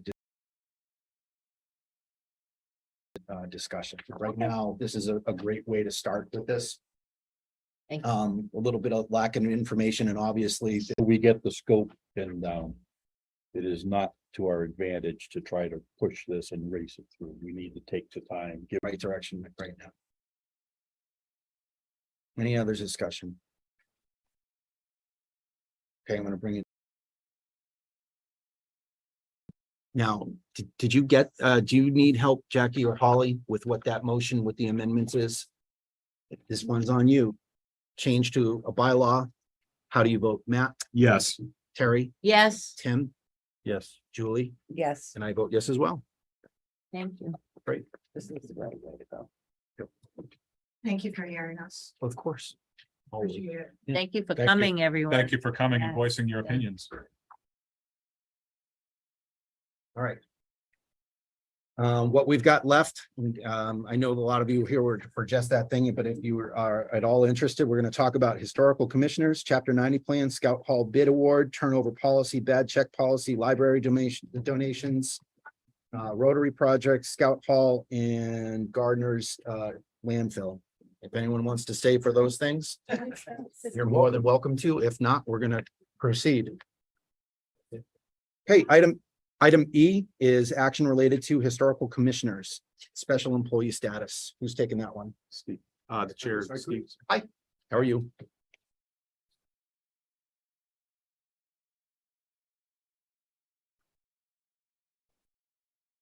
Steve Skorkel, 3 Boynton Road, Historic Commission Chairman. And I wanted to ask the board to accept the Historic Commission people as special, with a special employee status, so they don't have to take the State Ethics Commission conflict of interest law training. I put out a note about that. It follows the particular rules of the Ethics Commission, right? And I believe that it will allow me to get more people into the commission to participate and to help to promote some of the cultural events that we have that we're trying to do through the commission. So that's my request, just to see if we can have a special commission. I have any questions? Mr. Chair, through you. First of all, thank you for coming this evening. I have some concerns with this, and I have done some research on this background information. Looking at mass.gov under the Ethics Commission on special municipal employees. My concern is that what you're asking for. So I have a great concern with that. I firmly believe that ethics training is good for all municipal employees and should be done. And unfortunately, you can go online and find multiple persons who were in Templeton government previously who have had ethics violations leveled against them. But the other thing that I am concerned with is that I don't believe that your interpretation of the of it is correct. I don't think that by naming you special municipal employees, that it will exempt you from having to take the training. I believe it will exempt you from certain portions of the state ethics law. And taking from my research, this is on mass.gov, the State Ethics Commission. The conflict law is less restrictive for specials. Only 2 sections of the conflict of interest law apply less restrictively to specials. And that's section 17 and section 20. All other sections of the conflict law that govern regular municipal employees apply to special municipal employees in exactly the same way. So I think that what you're requesting actually doesn't get your goal done, first of all. And I would be exceptionally concerned, regardless of municipal employees asking to be exempt from the ethics training as well. So and for those reasons, if this comes to a vote, my vote will be no. If you would like to respond, I would please ask you to do so, but that's what my research came up with. Again, please, if you have anything that you'd like to state, and please It do. was to my understanding, and maybe you have a different understanding of it, and maybe I don't know which one is correct. Mhm. I only understood. Yeah, I was just gonna say, we also have town council on, but go ahead, Steve, and then maybe we can ask town council what they Okay, see on that. as I understand, the rules were if we are not paid and not compensated, which we're not, and can do work apart from the municipal duties, which is we can. And that Templeton has a population under a particular size that would be exempt from those particular rules. But because we're not going to be able to influence one way negatively or positively anything that would affect the ethics of our role. But you read it differently. And I got it. this is just how I interpreted it, that we could have for the purpose again of being able to accept more people into the role. Because if I lose a couple of people now, I won't have a quorum. If I don't have a quorum, particular grants like the Baldenville Rehabilitation Project, school project, won't be able to approve those particular grants. So that was my concern. Not that I've already taken the test myself. It's not a big concern to me. No. But it was for the purpose of getting the population that I needed. But then make a determination upon what you read and what I understand. And that's fine with me. Thanks for that, Steve. Thank you. Any other board members? But I have got Ryan on here. I think Ryan is probably the next logical person we should hear from. Hi, Ryan. Thank you. If you want to. Thanks, Mr. Chair. So I think that the so special municipal employees are not exempt from the ethics training. They are, as Mr. Rivard said, the ethics laws, there's certain sections that make it easier for them to have other employment or take other contracts, things like that. So it can so it can be beneficial, but no, it's not going to exempt the commissioners from the training. Everybody's got to take that. The requirements that you were talking about were just for people who are eligible to be declared a special municipal employee in the first place. But so whether or not the commissioners are eligible, it won't exempt you from the training, unfortunately. Okay. Thank you for the explanation. Thank you, Ryan. Steve, is it, in your experience, is that something that turns people away? Like they just don't feel like. I have one They have the person that time. may no longer continue with it, and one person that was interested in joining, that is no longer interested in joining. Yeah. And so that gives us that will get us down to 3 members instead of 5. That's the linchpin, is taking It could ethics work. training. Believe it or not. And I had no problem with taking the training myself. I'm not complaining about that, but I would like to somehow recruit more people, and that has been a linchpin to it. Yes. Can I take Lori first? Okay. I would like to make an offer. I've had several committee members that have needed to be walked through how to I get do what you're it. saying. And I would do that for any committee member, Like have them come in Yeah, and so do that like we're a like- tabletop session. and I can help them through it. I don't think anybody would have difficulty going through it. I think that people are just adamant enough of not wanting to do it. Okay. And unfortunately, while they're very interested in their project of doing the work, they're not interested in taking all these government mandated tests. It's just the way it is. It's Yeah. not like I disagree with it, but it's just. I understand, Rich? Is this committee appointed by the town? I believe we do appointments. I was, If I remember correctly, all appointed and elected officials have to take the ethics. Yep. yeah, I mean, if town council reviewed it, That's just like I would. emergency management. The four of us that are appointed by Adam Mhm. have to take it. Mhm. All our CERT members don't, they're volunteers. Okay. Yeah. Well, that would be the difference then. And Mr. Chair, Yep. briefly, I mean, I do want to say that as long as you understand that that part is not going to go away. Mhm. I don't have any problem with that you want to have be made special employees or special municipal employee as long as your members fit the criteria correctly. I don't have a problem with that. It's just I want you to be fully understanding that ethics training, again, as council said, does not go away. And we should also implore on people that it is a time thing to do this, but it protects you as well. Okay? It gives you the information you need to know what you should and shouldn't do as a municipal employee or as a appointed governmental employee. Because, I mean, even a civil penalty, if you have an ethics violation, could be up to $10,000. That's a lot of money. I understood. So, Protects the town. yeah, and it protects the town, exactly.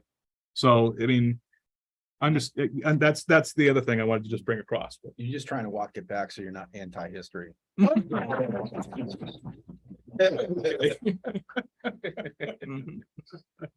I agree with you. It's, you, not only does it protect you, but it's, you know, it's that part of throwing your hat in the ring and doing, like Rich was saying, the appointed stuff. Yep.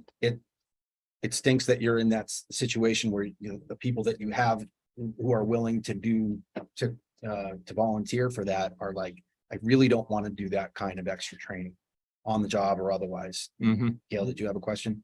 Well, didn't he just say that volunteers do not have to take the test? Volunteer to be appointed. I mean, yeah. We're Still that appointment. Everyone's, I'm a volunteer. Yeah. Yeah. I'm a volunteer that got elected. Yeah. Right. Mhm. Okay. But I really do, if there's any kind of like, way that you can persuade, I do like Lori's idea that if it's a facilitation thing, like if they don't want to take it's computer-based training. So if they'd rather come in and go through slides together and then we wind up submitting it. If there was another way, I implicitly trust town council be able to say, yeah, you're in the class that needs to be able to do this.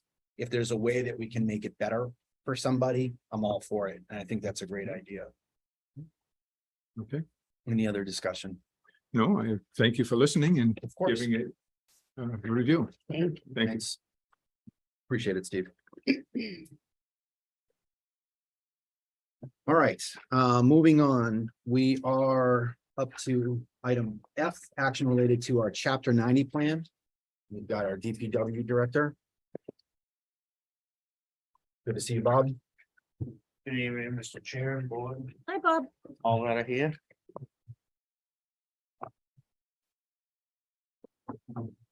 You'll have a copy of the. We do, it's item 7F in the packet and that went out. So if someone is at home watching and they want to go along with the packet, you can go to our website and our town, what is that? You get to it off a meeting calendar and they can download the whole packet. Right off the main page. Yep. So this first part of it, we've got in the past is, this hasn't changed, and past 3 or 4 years, the way we've been doing it. We call it a discussion paper. And this pretty much just shows you the percentage of chapter 90 monies being spent in different areas. And like I said in the past, where our main focus is trying to get these worst roadways passable and more enjoyable to drive in Templeton and easier on our equipment. Yep. Enough. So if you go to the Excel sheet, the expenditure plan, and balance unspent, which includes monies from last year for crack sealing and unspent money from last year's chapter 90 plan, which gives a little over 50,000. The new FY 24, which you can go on MassDOT's website, tells you this is what we're gonna be entitled to come July 358,042. And our total balance would be 408,300. This year, we have no wrap or ARPA money. We use the wrap money. There's probably gonna be a little bit left over, but we're gonna try to burn that up, doing some spot patching, larger patches. We did that portion of Brooks Road as we discussed in Hamlet Mill. And they came out pretty good. My focus on the work for 24 is the crack sealing, Baldwinville Road, before that becomes a Berry Road, and an alternate roadway of Partridgeville, where yes, that's been newly paved, but a couple of years ago we had bad frost, and through the wet areas are starting to push up, and I like to reseal that and hold it together. And then on my proposed work, which we'll get into, the driveway adjustments, that's to adjust the driveways after the final paving's been done. So there is no, I'm sorry, No, she's good. I think. the reason I didn't spend the crack sealing money last year. I put it on hold because I was nervous that between what ARPA money I was getting in chapter 90 for doing South Road and the drainage work. I wanted to hold that in case I needed it for overcost or. So we're gonna move forward to crack sealing this year. This year, there's no drainage improvements. I mean, out of chapter 90 money, but we'll be rebuilding and repairing a lot of catch basins and DIs on our own expense. Again, I haven't purchased equipment. Sometime I'd like to get into updating the guardrail. That's gonna be a big cost. That metal is astronomical right now. Preventive maintenance, there is no big preventive maintenance coming out. Is no overlay yet. Overlay, I'm hoping to get into in the next year or two, which we can do more road for with the chapter 90 money and cover more areas in town, because right now we're still in the reclamation, reclaim and rebuilding. And this year, 24, I'm proposing that we do Highland Ave. That will be from State Road to the Winchendon line, a little over 3,500 feet. And that will be reclaimed, regraded, 2% pitch, 2.5 base coat, 1.5 top coat, like I've been doing. Shore Drive, that's a little over 2,200 feet. And that's from Partridgeville Road to the turnaround at the end. We will be, the DPW will be replacing a cross culvert there. We do have the materials, so there's no cost. And the third little section is South Main Street. It's on a part where further up where Crossroad veers off to the right and South Main veers off to the left. You go up there, I don't know, 1,000 feet, you come down the hill. I know exactly. And it leads into Ragged Hill. It was starting to lose that Mm. And if we lose it, we're gonna be in trouble. It's gonna be a mess. So we're doing 1,000 feet in that area. Okay. To hold that hill together. And I have 28,000. Excuse me, an emergency fund. In case we do have some type of emergency or we run into a cost increase for unknown reason, oils, materials. Excuse me. And then for the work I proposed, 3,400 for police details. Bob, I got a question about the 28,000 in emergency. As you get closer to the end of your projects, does that money then, in your estimation, does that money become an opportunity for anything? Or is that something that you consider as that you might carry over? So it So could if, be like, you carried didn't over. have anything in drainage and you saw an opportunity near the end of some of these projects where you might not need an emergency contingency. So the reason I put it in emergency, I don't know if you're familiar with chapter 90. Say like Highland Street, I put that money, I have to submit a job request and the paperwork, chapter 90. Okay. They approve it. Once they approve it, that's all that money can be used for. Understood.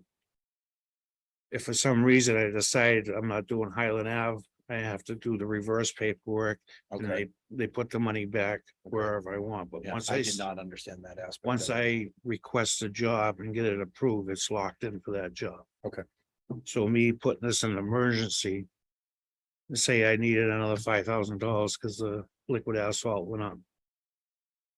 I can go in there and just write a memo to MassDOT.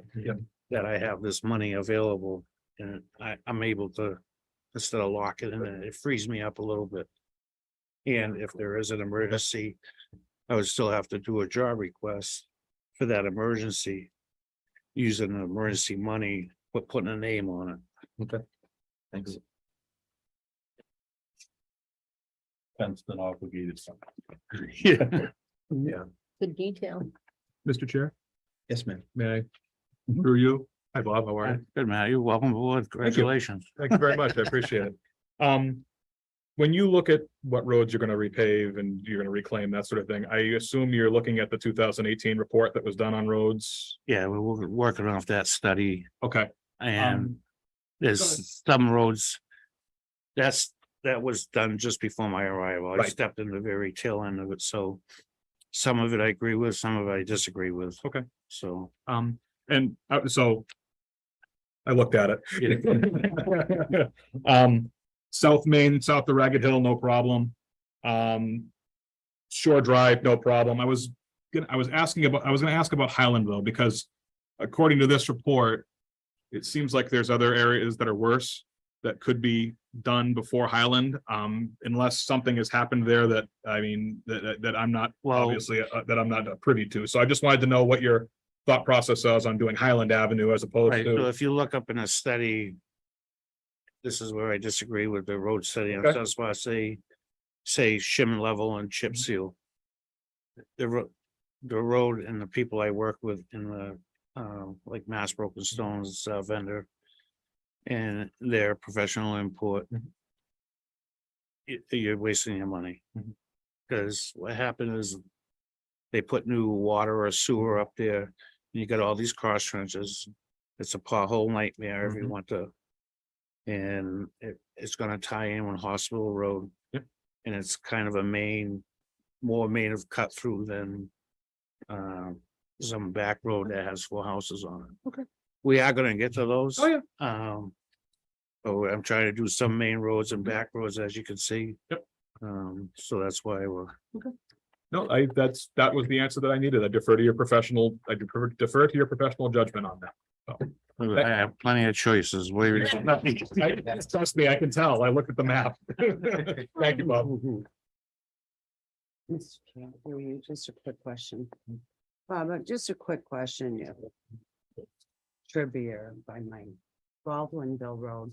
When was that done? That was huge, Again, that was done. And that before me, I'm huge guessing. amounts of money. and we continue to put it every year from chapter 90, and I'm I confused. on think that. last year I was told it was 7, 8, 9 years ago.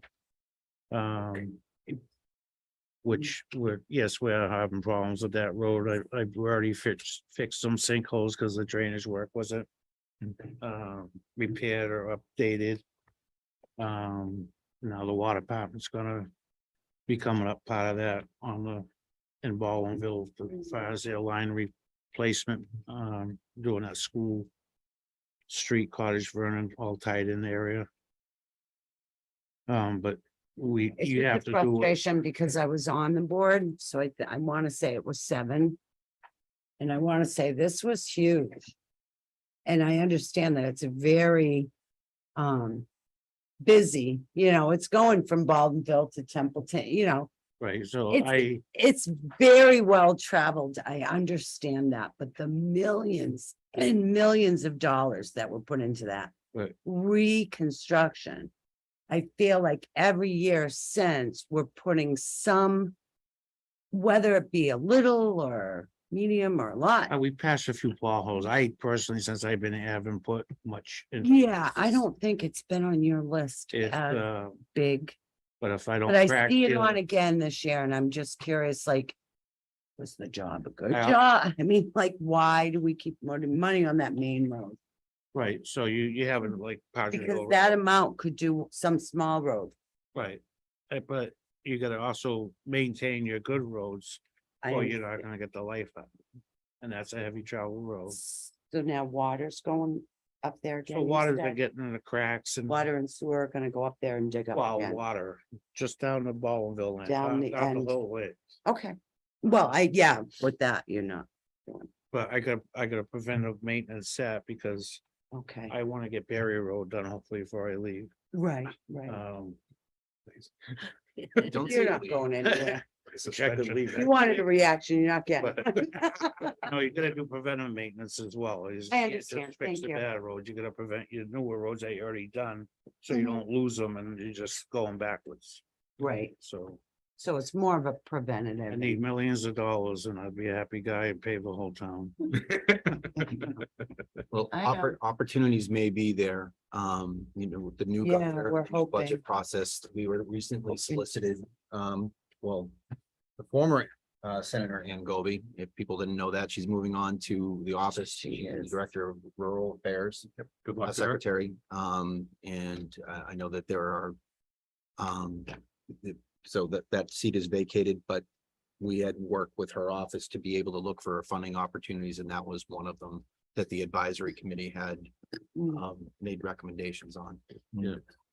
I mean, what I do, I go out and I look at the road study plan and I pick 3, 4, 5 roads at the most, that's 350,000. I know. Yeah, it's a pittance Nothing. compared to what you really So need. I'm not gonna waste everybody's time giving me estimates. So I try to put those roads together and crack sealing and use that money in the wisest way for the town. Yep. Mhm. I understand people get this road's been bad. I mean, I'm doing the best I can. I'm trying to prioritize and do a little side streets and main streets. Mm, back Like I roads. said, it's just so much to do in Templeton. It's Overwhelming. overwhelming. It's not an easy decision to do. It's, I had French Road, but that was a little higher. So I'm working with what I got. And we I appreciate appreciate it. everything you do with your budget. Yep. We really do, Bob. We do, Bob. And we appreciate your presence every 2 weeks at our Board of Selectmen meetings. We truly do, or maybe I can't with speak for the Julie. entire board. With Julie. And I appreciate Lloyd. I appreciate department heads on a bi-weekly basis, taking a couple hours out of their evenings to be here to support the Board of Selectmen as we support you in your positions. So when I see you diligently every 2 weeks, I really do appreciate that. Thank you. So Thanks, Julie. you're welcome. And you might get an email, there's a comment in the YouTube drainage issue at Otter River, North Main and Lord Road. Are you familiar with that one? Oh, we're all familiar with that. Gilligan, That's the usual. Gilligan's Island. The annual flood. Yeah. Refer to it as Gilligan's Island, but, Yeah.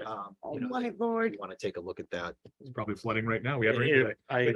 It's nothing to look I at. think, It's, I think that that's what the thing that we asked for. it's not gonna be chapter 90 money because there's not enough chapter 90 money to Got it. do a $600,000-700,000 job. That's gonna be a grant or. Hopefully a grant by a grant something. writer we hire.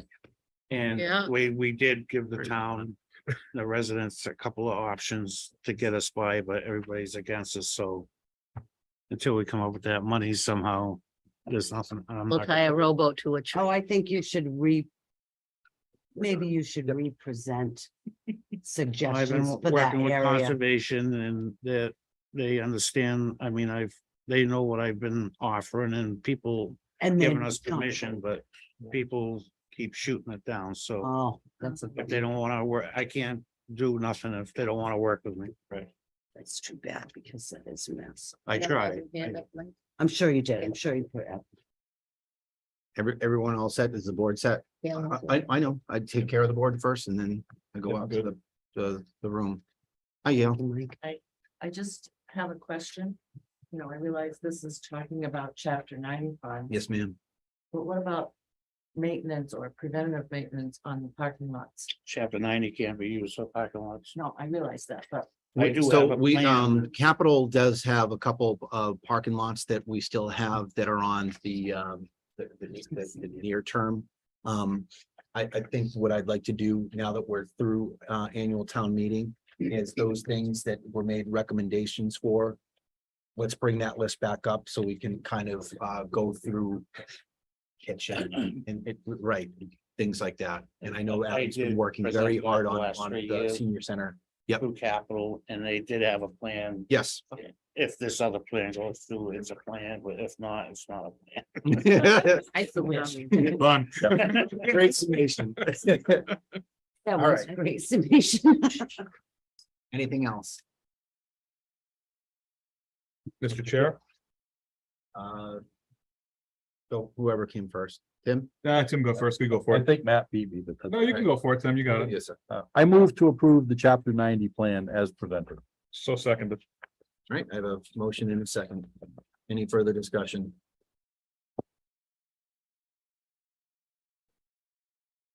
All right, hearing none on the motion to approve the chapter 90 plan is presented. How do you vote, Matt? Yes. Terry? Yes. Tim? Yes. Julie? Yes, I vote yes as well. Thank you, Mr. Sozik. Thank you. thank Thank you, you. Mr. Sosa. You're welcome. What are we doing for time? 8:30. Sorry, Julie. Still got some more stuff to go. Over. Why are you like targeting me tonight? You said 8:30. You said let's. I said, let's make sure around 8:30. The Vegas odds were on the over. Item G, action related to the Scout Hall bid award. Hey, that's something to stick Yay. around for. Bid award. All right, Adam, what do you got? Tell us the good news. The good news is the lowest apparent bidder was below what the funds that we had available, was Bichette Construction. We have a long list of projects that purchasing in our office has been very busy. Holly and I were just actually talking about all the projects, and we took priority over this based on what we put forward last time. And to get this project closer to the finish line. So once the board signs off on this, then we could execute because it's over $10,000. We need to have a contract and the like for this. So yep, it's in front of you. It's within what we have available. So we could proceed forward with the inside finished construction for that project. And Bob was also there for the bid opening as well. Yeah, if I may, like the previous board asked before, spend that $30,000 in Scout Hall, so I reached out to a couple of contractors, the plumber, electrical, and the carpenter, to see what the best way to use that 30,000, so where the carpenter came in around what we need to spend, going over with Adam. I recommended that we did the carpentry part, finish it billing, which will leave you with the electrical and plumbing. I didn't bring my information, but I think it was gonna be about 10,000 short for those two. All right. sorry, baby steps at this. No, point. that's great. Thank you for that information. Matt, you had, I just was gonna ask, real briefly that, I mean, I'm looking at these two bids and why the huge difference between the two? I mean, they were sealed. well, yeah, I mean, it's just, I mean, when they were unsealed, what did you, I mean, what was the difference between the two? Was just one from a different area, so they were using different price points, or? The local contract, the other one's a little further away. That's what I was, yeah, I get it, okay. That makes sense. They were sealed bids, so. Yeah, we that's opened fine. Mr. Chairman, I move to award the bid to Fichette Construction for Scout Hall. Second that motion. All right, I have a motion and a second. Any further discussion on Scout Hall bid award? Hearing none on the Scout Hall bid award for the shed construction. How would you vote, Matt? Yes. Terry? Yes. Tim? Yes. Julie? Yes. I vote yes as well. Thanks, Adam and Holly. And Bob. Okay, next couple of items Adam has got. Let's take the first one, action related to the turnover policy. Turnover policy had an amendment that we got in your packet, so hopefully you took that out and stuck it back in your book.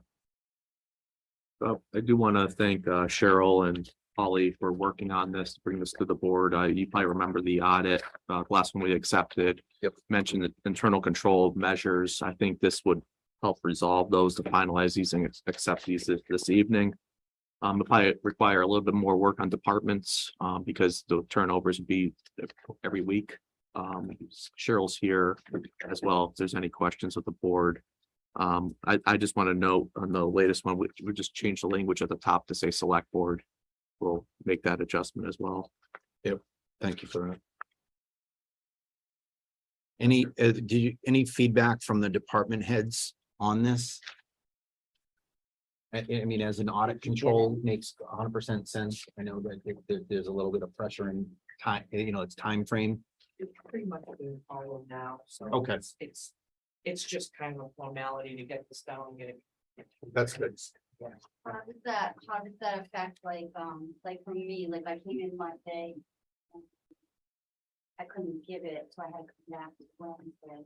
Well, is there anything that you breaking anything? No, Okay, no. I just want to make sure. No, Because I come in, like when I can come in, so, you know. When I can. right. So I don't know all the schedules of everybody that works. No, as long as it's within the week, that's usually okay. Okay, Yeah, alright. it doesn't have to be on Monday. Okay, I just want to, Yeah, no. I just want to make sure I don't want to break anything. No. Any other questions?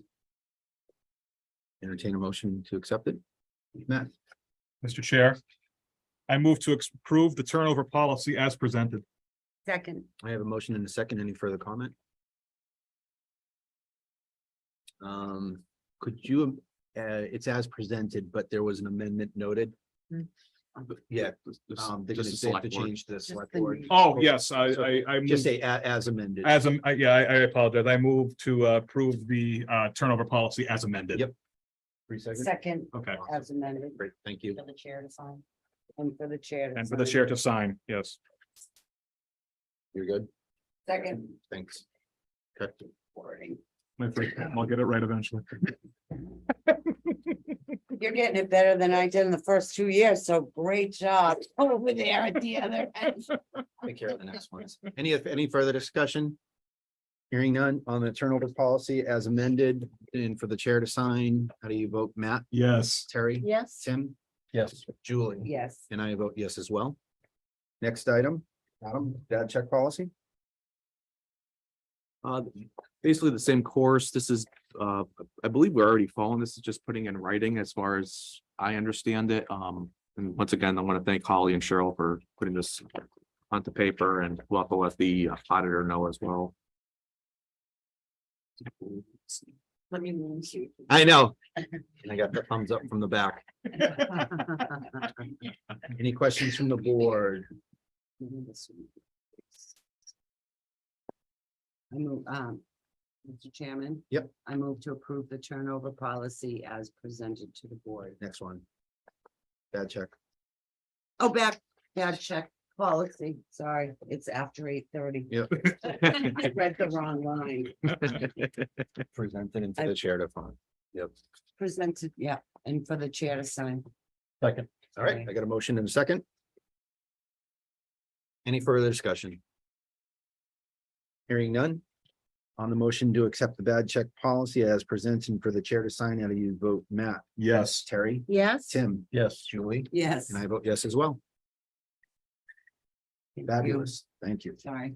Next item, last item for new business, item J, action related to library donations. And we've got a list of library donations. I've got a couple memos from Jackie Prime. First one's dated April 24th. Looking for a vote to accept donations to Boynton Library in the memory of Irene Stacy. First one's $380. Is one of these a total, or are they all the total? 1,005 of the Okay. total.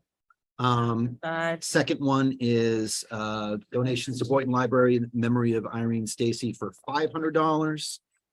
And also for Irene Stacy to the Boynton Library for $100, and another one for $25. So 4 memos. What was the total? About approximately 1,000? 1,005. Mr. Chair, Yes. I move to accept the donation to the Boynton Library. Seconded. I have a motion and double seconded. Any further discussion? Mr. Chair, just a general comment. Again, the old saying, it takes a village. We certainly have the village. And I certainly am appreciative, and I'm sure the library is as well, that these donations being made in the memory of Irene Stacy. You know, the town is definitely stepping up. Condolences to the family as well. Absolutely. Yeah. Thanks for that. Okay, any further discussion? And the motion to accept the donations for Boynton Library in the memory of Irene Stacy. How do you vote, Matt? Yes. Terry? Yes, thank you. Tim? Yes. Julie? Yes. And I vote yes as well. Thank you, everyone. Thank you for all of those donations. Okay, we are now moving into old business. We've got, I know it says action, but it's really, we've got some discussion items. First one, action related to Templeton Municipal Light and Water. That had to do with a letter from the commissioners through the superintendent, requesting a pause for asbestos concrete pipe consideration. Adam, could you briefly recap the message that we got back? Or your communication? I remember that we left it as our MPRC and the TA were going to do some investigation. I know Scott reached out to me to find out, you know, what our possibilities. I know we talked about funding, we talked about plans and emergency engineering change orders. What was the latest that you had? If I can, through the chair. Have Mr. Souza come up as well, but I can speak to, I did have a conversation with Patricia Leavenworth, the District 2 Highway Director on this project. Right now, they're already proceeding forward. I also sent off in a separate email because I received it after the fact, after the packet went out from the company that's actually doing the work. It looks like they're already moving forward with this project. I don't think there's really much the town can really do. And the reason I say there's not much they could do, the town could certainly say, okay, well, we want you to, because my instruction was to discuss the feasibility of a delay. Correct. And that's what the board instructed me to do. So after I looked into this further, unfortunately, I think if we were to delay it, I think we could end up losing this project in the future. So I understand the concern with the water pipes, but I also understand the risk we take of losing this project in the long term as well. So it's not a good solution, pretty much either where we're at. And that document, thanks, Adam. And I know that there was a thread, or at least there was some references to prior communication between that office and our light and water department. And, you know, when we use the term like shovel ready, or, you know, they talked about a plan and funding. if you don't have a plan, even if you have the money, you really can't proceed. So, I don't think we're finished talking about this just because, they're gonna proceed with this project. And, I'll give you the floor in a second. I'd still like the light and water to be able to, if the concern is an aging water system that is asbestos concrete construction pipes, and whatever year that they were installed, whatever the life cycle replacement date would be, I would like to see that they have a plan for not just that intersection, but for everything. That would make sense to me. And if they could then parse it or chop it up into partitions to say, this intersection process, this area, if they take different areas of their water system. Again, I'm way outside of my authority. We've got, a light and water commission. We've got fantastic professionals down there. But they're being caught right now without a plan. I know that they don't have funding. That was one of the first things that they discussed in that letter to us. But I think they got to rush to get a plan. And again, I don't want to do their work for them or tell them what they should be doing. But that much is evident to me, or should be evident to the board, that they've got to have something prepared, even if they wind up coming in. I know there was very specific in language in there.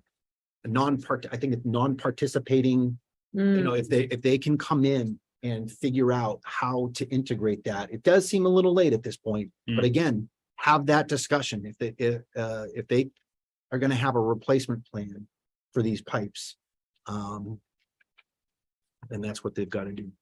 Mr. Chair. Yeah, Matt, and then I'll go to Bob after. And reading the letter that was sent by the DOT, and there's more to that, non-participating agreement that Templeton Municipal Light and Water would need to provide Mass DOT with water main design plans, special provisions and estimate, and they would have to also reserve town funds. Right. That third one being the biggest problem, because reserving town funds would require a meeting. So I don't think there's no possible. No, Like I have not seen the rough order of magnitude for what that would take for that specific project. and I don't think there's any way that they can come up with that between now and the November town meeting. And they'd have to have it well before that, because we'd have to be able to put a warrant out. Well, and I think that they Put have an to article spend some out. money to be Yeah. able to do a quick, a study. Yeah. To be able to Study, figure that design out. plans, the whole 9 yards. Yeah, there's a lot of hurdles they'd have to jump through, and not a lot of time to get there. Go ahead. So Matt, part of what I was gonna say. Sorry. The water department, but if it was a small change order, that's probably doable, but that's too large of a change order. Yeah.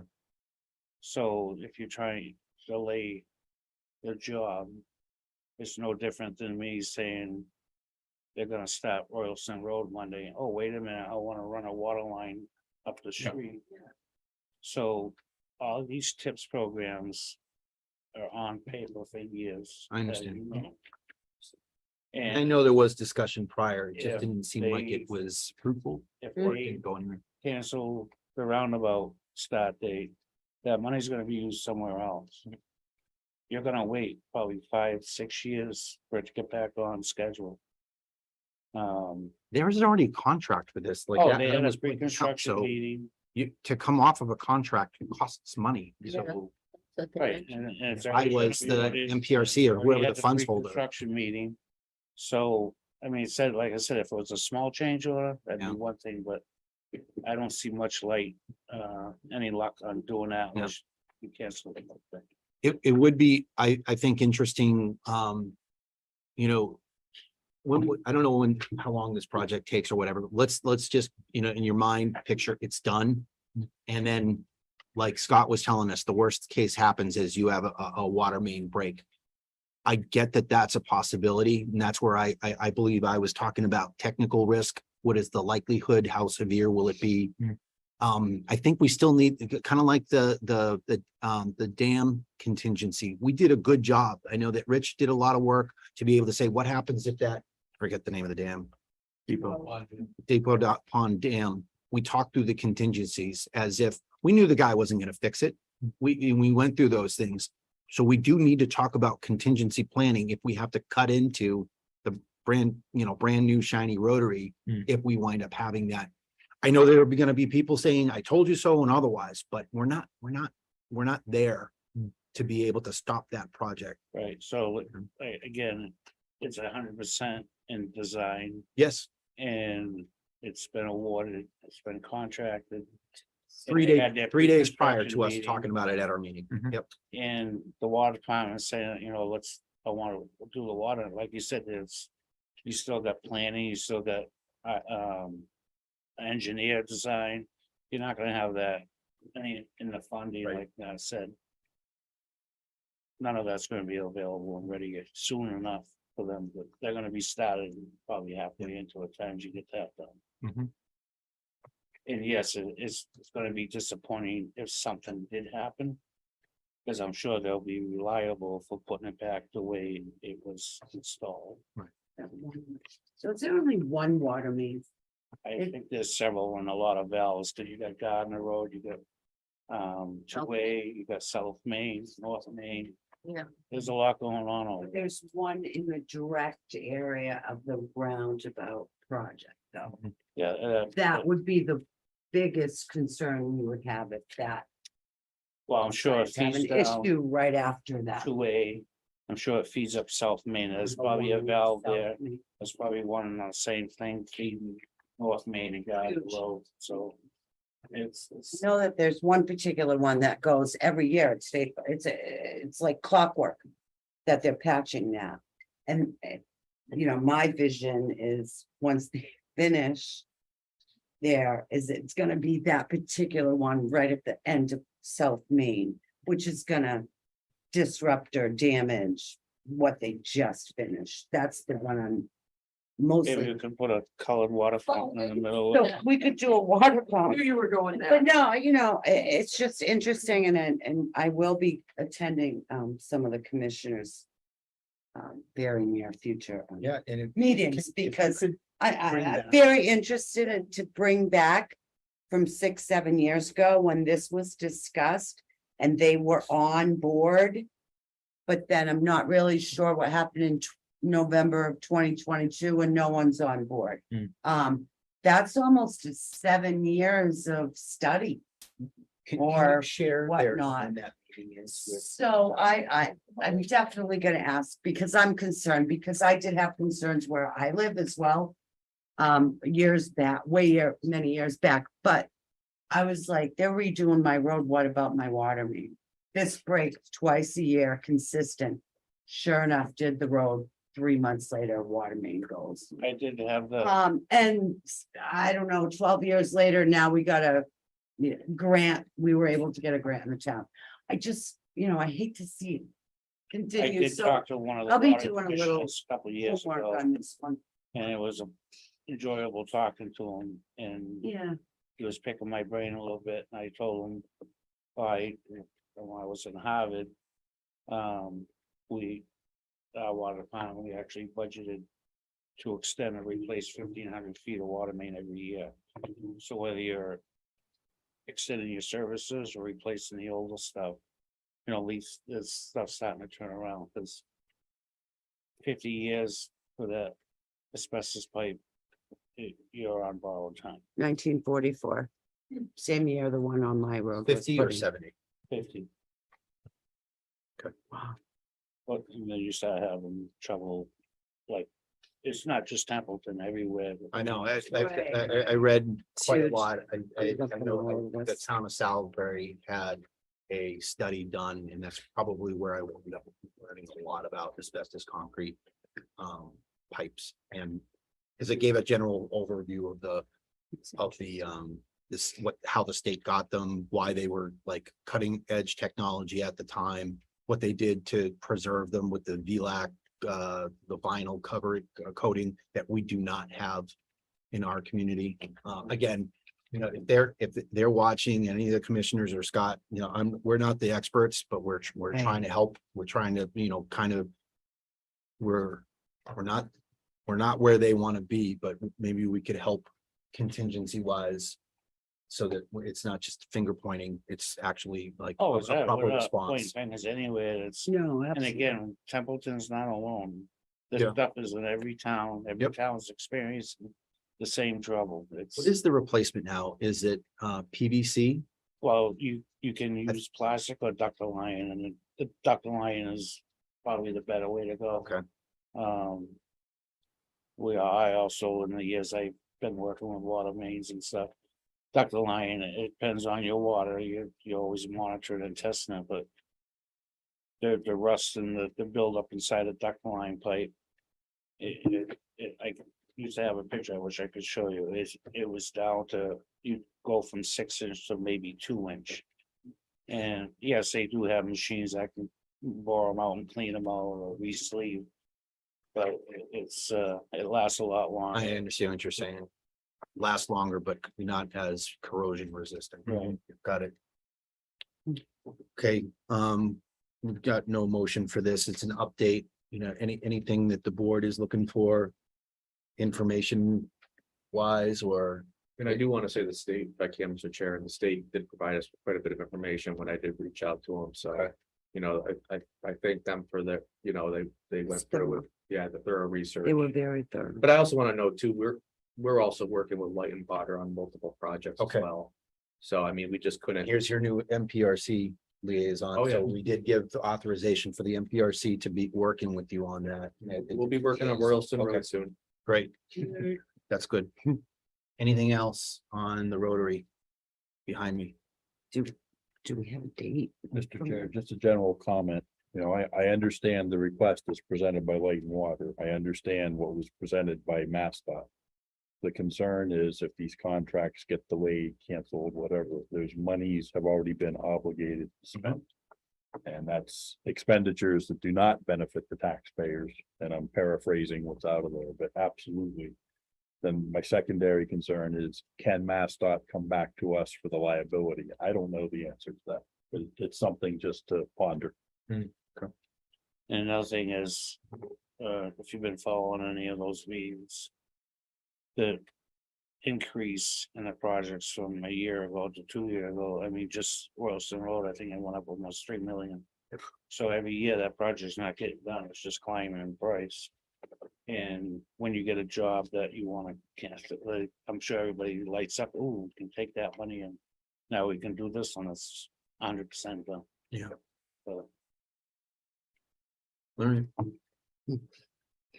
Mr. Chair, going forward with projects like this, how do we prepare ourselves to prevent this from happening in the future? Like, it was on the table for a long time. I think better communication, that some of that stuff.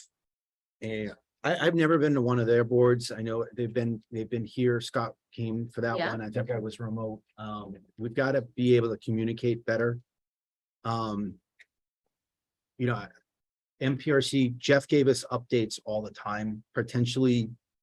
That was, from a communications perspective, if Jeff comes back now, Tim comes back from one of these meetings, he did good at give updates, for all the delays and otherwise.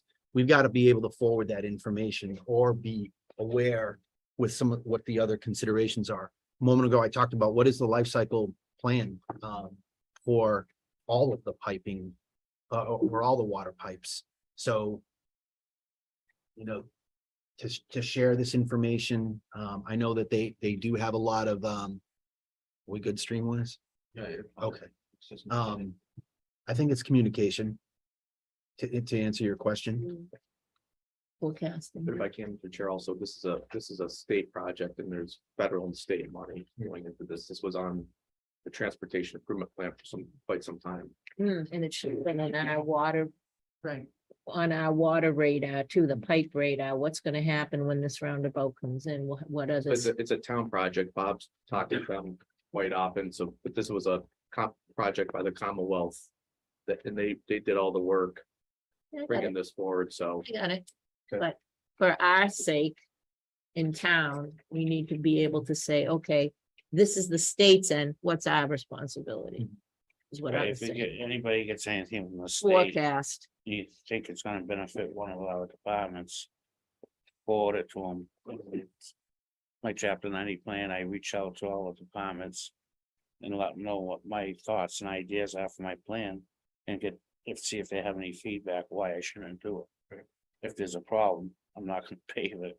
I'm gonna pick another road because there's plenty for one. Yeah. I'm not gonna waste taxpayers' money and do a job and then have it dug up in 2 years. So like And Mike and said, that there, and communication. Adam and Bob's point of, they do work with them all the time. I mean, I answered your question from this table's perspective, Right. like what can we do? But I think we can increase communication. I think they already do that.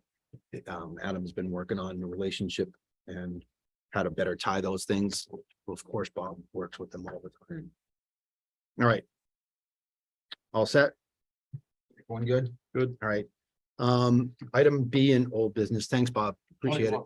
Thank you, Scout Bob. Hall update. You want to pass over this one? We just. On your next agenda, CPC wrote a letter, so. Oh, okay. Put that. It's not in our packet now, right? It's not in our packet, It came after the packet was Okay. released, so so, we're moving it. yeah, we'll have it on the June, what's that, the June 14th? June meeting? 14th. Yeah. June 14th. Army birthday. Your birthday? No, Army's birthday. Army Flag Day as well. Yes. So that letter will be in that packet. Okay. So that's the latest update, and then you just awarded the bid. Okay, the last item in old business, Terry, you wanted to give us an update on I'm not sure how much longer we're gonna keep it in old business, but if you want to give us an update. Sure. Thank you, Mr. Chair. So the Mass Environmental Protection Act process continues on 2/10/23. The MEPA office issued an ENF certificate requiring the city to submit a draft environmental impact report, which is a DEIR, due to the 29 comment letters submitted by the public, including residents, environmental groups in the town of Templeton, which ours was first on the list. We sent ours in first and it came first in the environmental monitor. So thank you for that. Woodard and Curran, the city's engineering firm, has estimated a budget. So all the letters that went in, the 29 comment letters, Woodard and Curran, the city's engineers, have to answer every single one of our questions and all the questions that have come in from the 29 letters. So they estimate and have to have the city council approve a $307,000 fund to answer these questions. Today. Oh, so the timeline for the DIR is unknown. A 30-day public comment period is going to follow the DEIR submission to the MEPA office. So we'll have a chance once we read their response to us, another 30-day comment period will open. It's called a supplemental environmental impact report. So if there are any questions, they'll have to come up with that. Prior to approving the DIR work, the city requested that Woodard and Curran provide an estimated cost for the proposed expansion project, which they did. The appeal to Mass Can I ask DEP. a quick question? Yes. So we can expect a formal response Yeah. to our letter? Yes. Okay. Yeah. That's good. Okay. So the appeal to Mass DEP on the wetlands permit filed by Gardner 10 Residents Group is still underway. Mass environmental analyst Tom Rabula conducted a site visit on April 3rd, 23. The site visit was attended by 18 people. He'll be reviewing all the documentation and requesting additional information from the city on the project, but Mass DEP cannot issue a superseding order of conditions until after the MEPA process is completed. And then lastly, alternatives to the proposed sludge landfill expansion are being reviewed by the city. So Somax HTC, the city received a feasibility study from Somax Circular Solutions on 3/7/23 about a hydrothermal carbonization HETC waste to energy type facility. The city has had meetings with Somax representatives on 3/7/23, 4/24/23. In 4/27, the city received an executive summary. So this is an update since last month that can be reviewed, News today, Terry. by city officials. The study found that by taking advantage of federal tax credits from the Inflation Reduction Act, the city could potentially recoup the cost of investment in 5 to 10 years. after which it would be profitable. And then they're also looking at the Fitchburg anaerobic digester option as well. I didn't see that one. So Can you, what is HTC? What did that stand for? let me find it. Hydrothermal carbonization, waste to energy type facility. That's what I have. Circular solutions for a hydrothermal carbonization, waste to energy facility. So I want to thank Alan Russo because he's always requesting all the public emails and going through all the emails, government emails, and finding out, updating information. You know what that process is. It's kind of ironic that that's where this is bringing it to. We were trying to talk about the word incinerator. This is using heat to get rid of that waste. Yeah. So. They have a group going down to that, driving down to that facility. It's where is it located? Phoenix, Pennsylvania. 320 miles. I think the greater, the thing here is we're rural. We don't have it as bad as larger communities and cities, but we make waste. We generate trash, we've got sewage and everything, and it's a very difficult thing to be able to manage this stuff.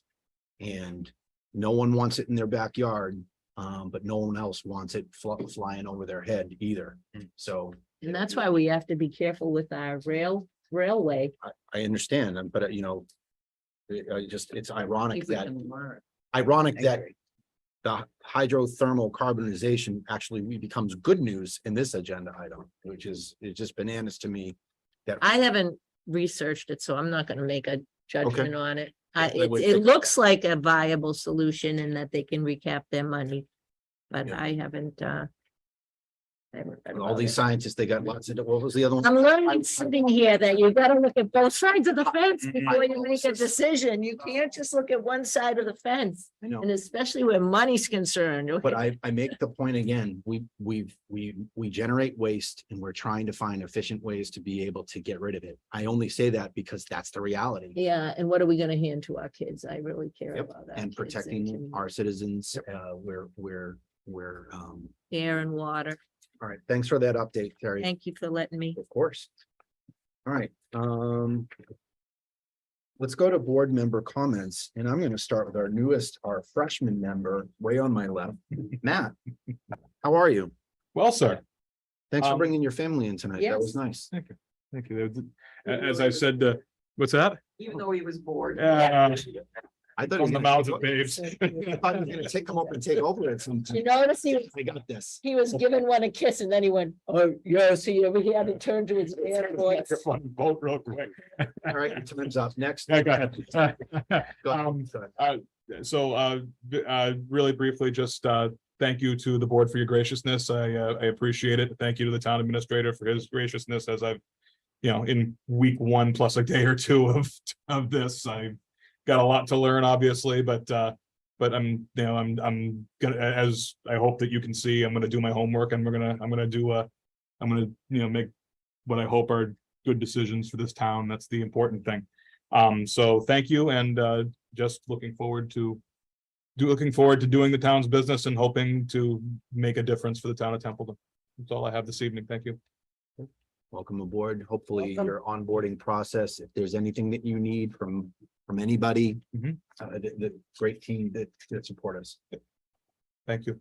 Terry, you have anything this evening? In keeping with my theme, Concom, June 12th, 6:30, they're reorganizing. Thanks for George Andrews and all his hard work. He's stepped down, and so they're reorganizing, and they're going to be talking about conservation land. And they do have two openings for committee members, so you want to watch that one when they talk about conservation land. If you're interested in conservation.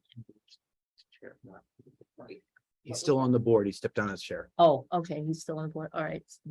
Thank you. Loves it. Sorry, I didn't get that wrong. I got that. June 12th, 6:30. Be there. Thanks, Terry. Tim. two quick things. As we come into this holiday weekend, this is always one of the bittersweet holidays.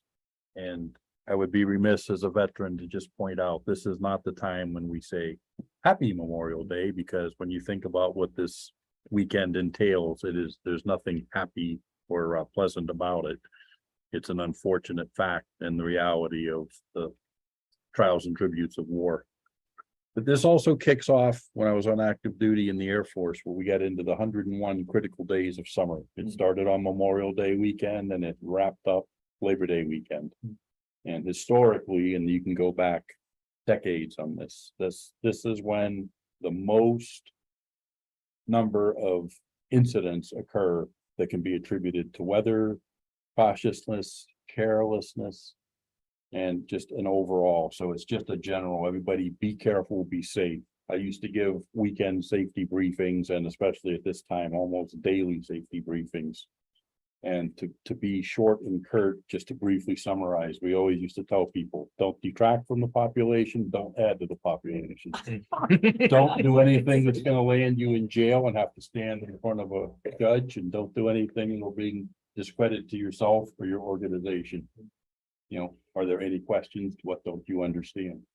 But, you know, yeah, it's funny, haha, hee hee, but when you think about it, those words really do ring true. So just everybody be careful. Be true. Thanks. That's an excellent point and very timely. Julie. Just for everyone to have a good and safe Memorial Day weekend, and I wasn't attempting to giggle at anything you said. I It's okay. totally support that. I was just drinking a little water when the comment came out and I chuckled, so I did my best to refrain from that. So that's the chuckle piece of that, but other than that, welcome to our newest board and congrats, Tim, on another coming back in. Term two. There you go. It goes by quick. May I tell you all that? Well, sort of. It goes by quick. All depends. But that's great. I'm really happy to be working with another great board. I'm sure we'll get a lot done this year. Thank you, Julie. Adam, anything from you or your staff? I'll be brief. Congratulations to both of you on your elections, on your new roles, and I look forward to another productive year of getting things done and having another successful town meeting. I think it went quite well. I was amazed at every single article passed. I mean, yes, some had amendments, but overall, I was really impressed with the fact that the town showed how supportive they are of the select board and their warrant. And I think it was very clear the amount of support this community has and the trust that they have in their government. And I think we could all take that away. You all, as the elected leaders, demonstrating that skill, you know, the professionalism and the leadership that we have in this community. And I want to take note of that, because when I left that meeting, I felt really good for this community, because they know we're heading in the right direction. We're going to continue in that road. So thank you. Everyone in this room participated in that, every single person. So that's a really good job. And good job to you and your staff and department heads. It was very successful. And I think I just heard you say, I'm looking forward to another productive year. November's coming up, so maybe did you just signal you're gonna stay with us? I have till June, right, to send my letter? I think you do. I think you do. Want to keep you. Thank you. All right. I said you or your staff. If anyone, Holly, Jackie, good to go? Maybe Lori. Lori, what? Lori wanted to leave at 8. No, I wanted to stay and hear what else was going on. So I know think it's you not a said. problem, but no. It's a busy town. Very busy. Yep. Growing very quickly. Yes. Let's see, our next meeting is June 14th. 14th. June 14th, it's 10 after 9. I would entertain them. I've got nothing further to add. I already basically said it after you guys made me the chair again. Thank you. What's that? That's the motion. Oh, perfect. I had to get it in before the end of the meeting. As long as they got it in the yeah. Thank you for that. And I would entertain a motion to adjourn. So moved. Second. I heard a, motion in a second. Anything else? Going once, going twice. All right, all those in favor of adjournment, signify by saying aye. Aye. Any nays? Hearing none, we are adjourned at 9:00.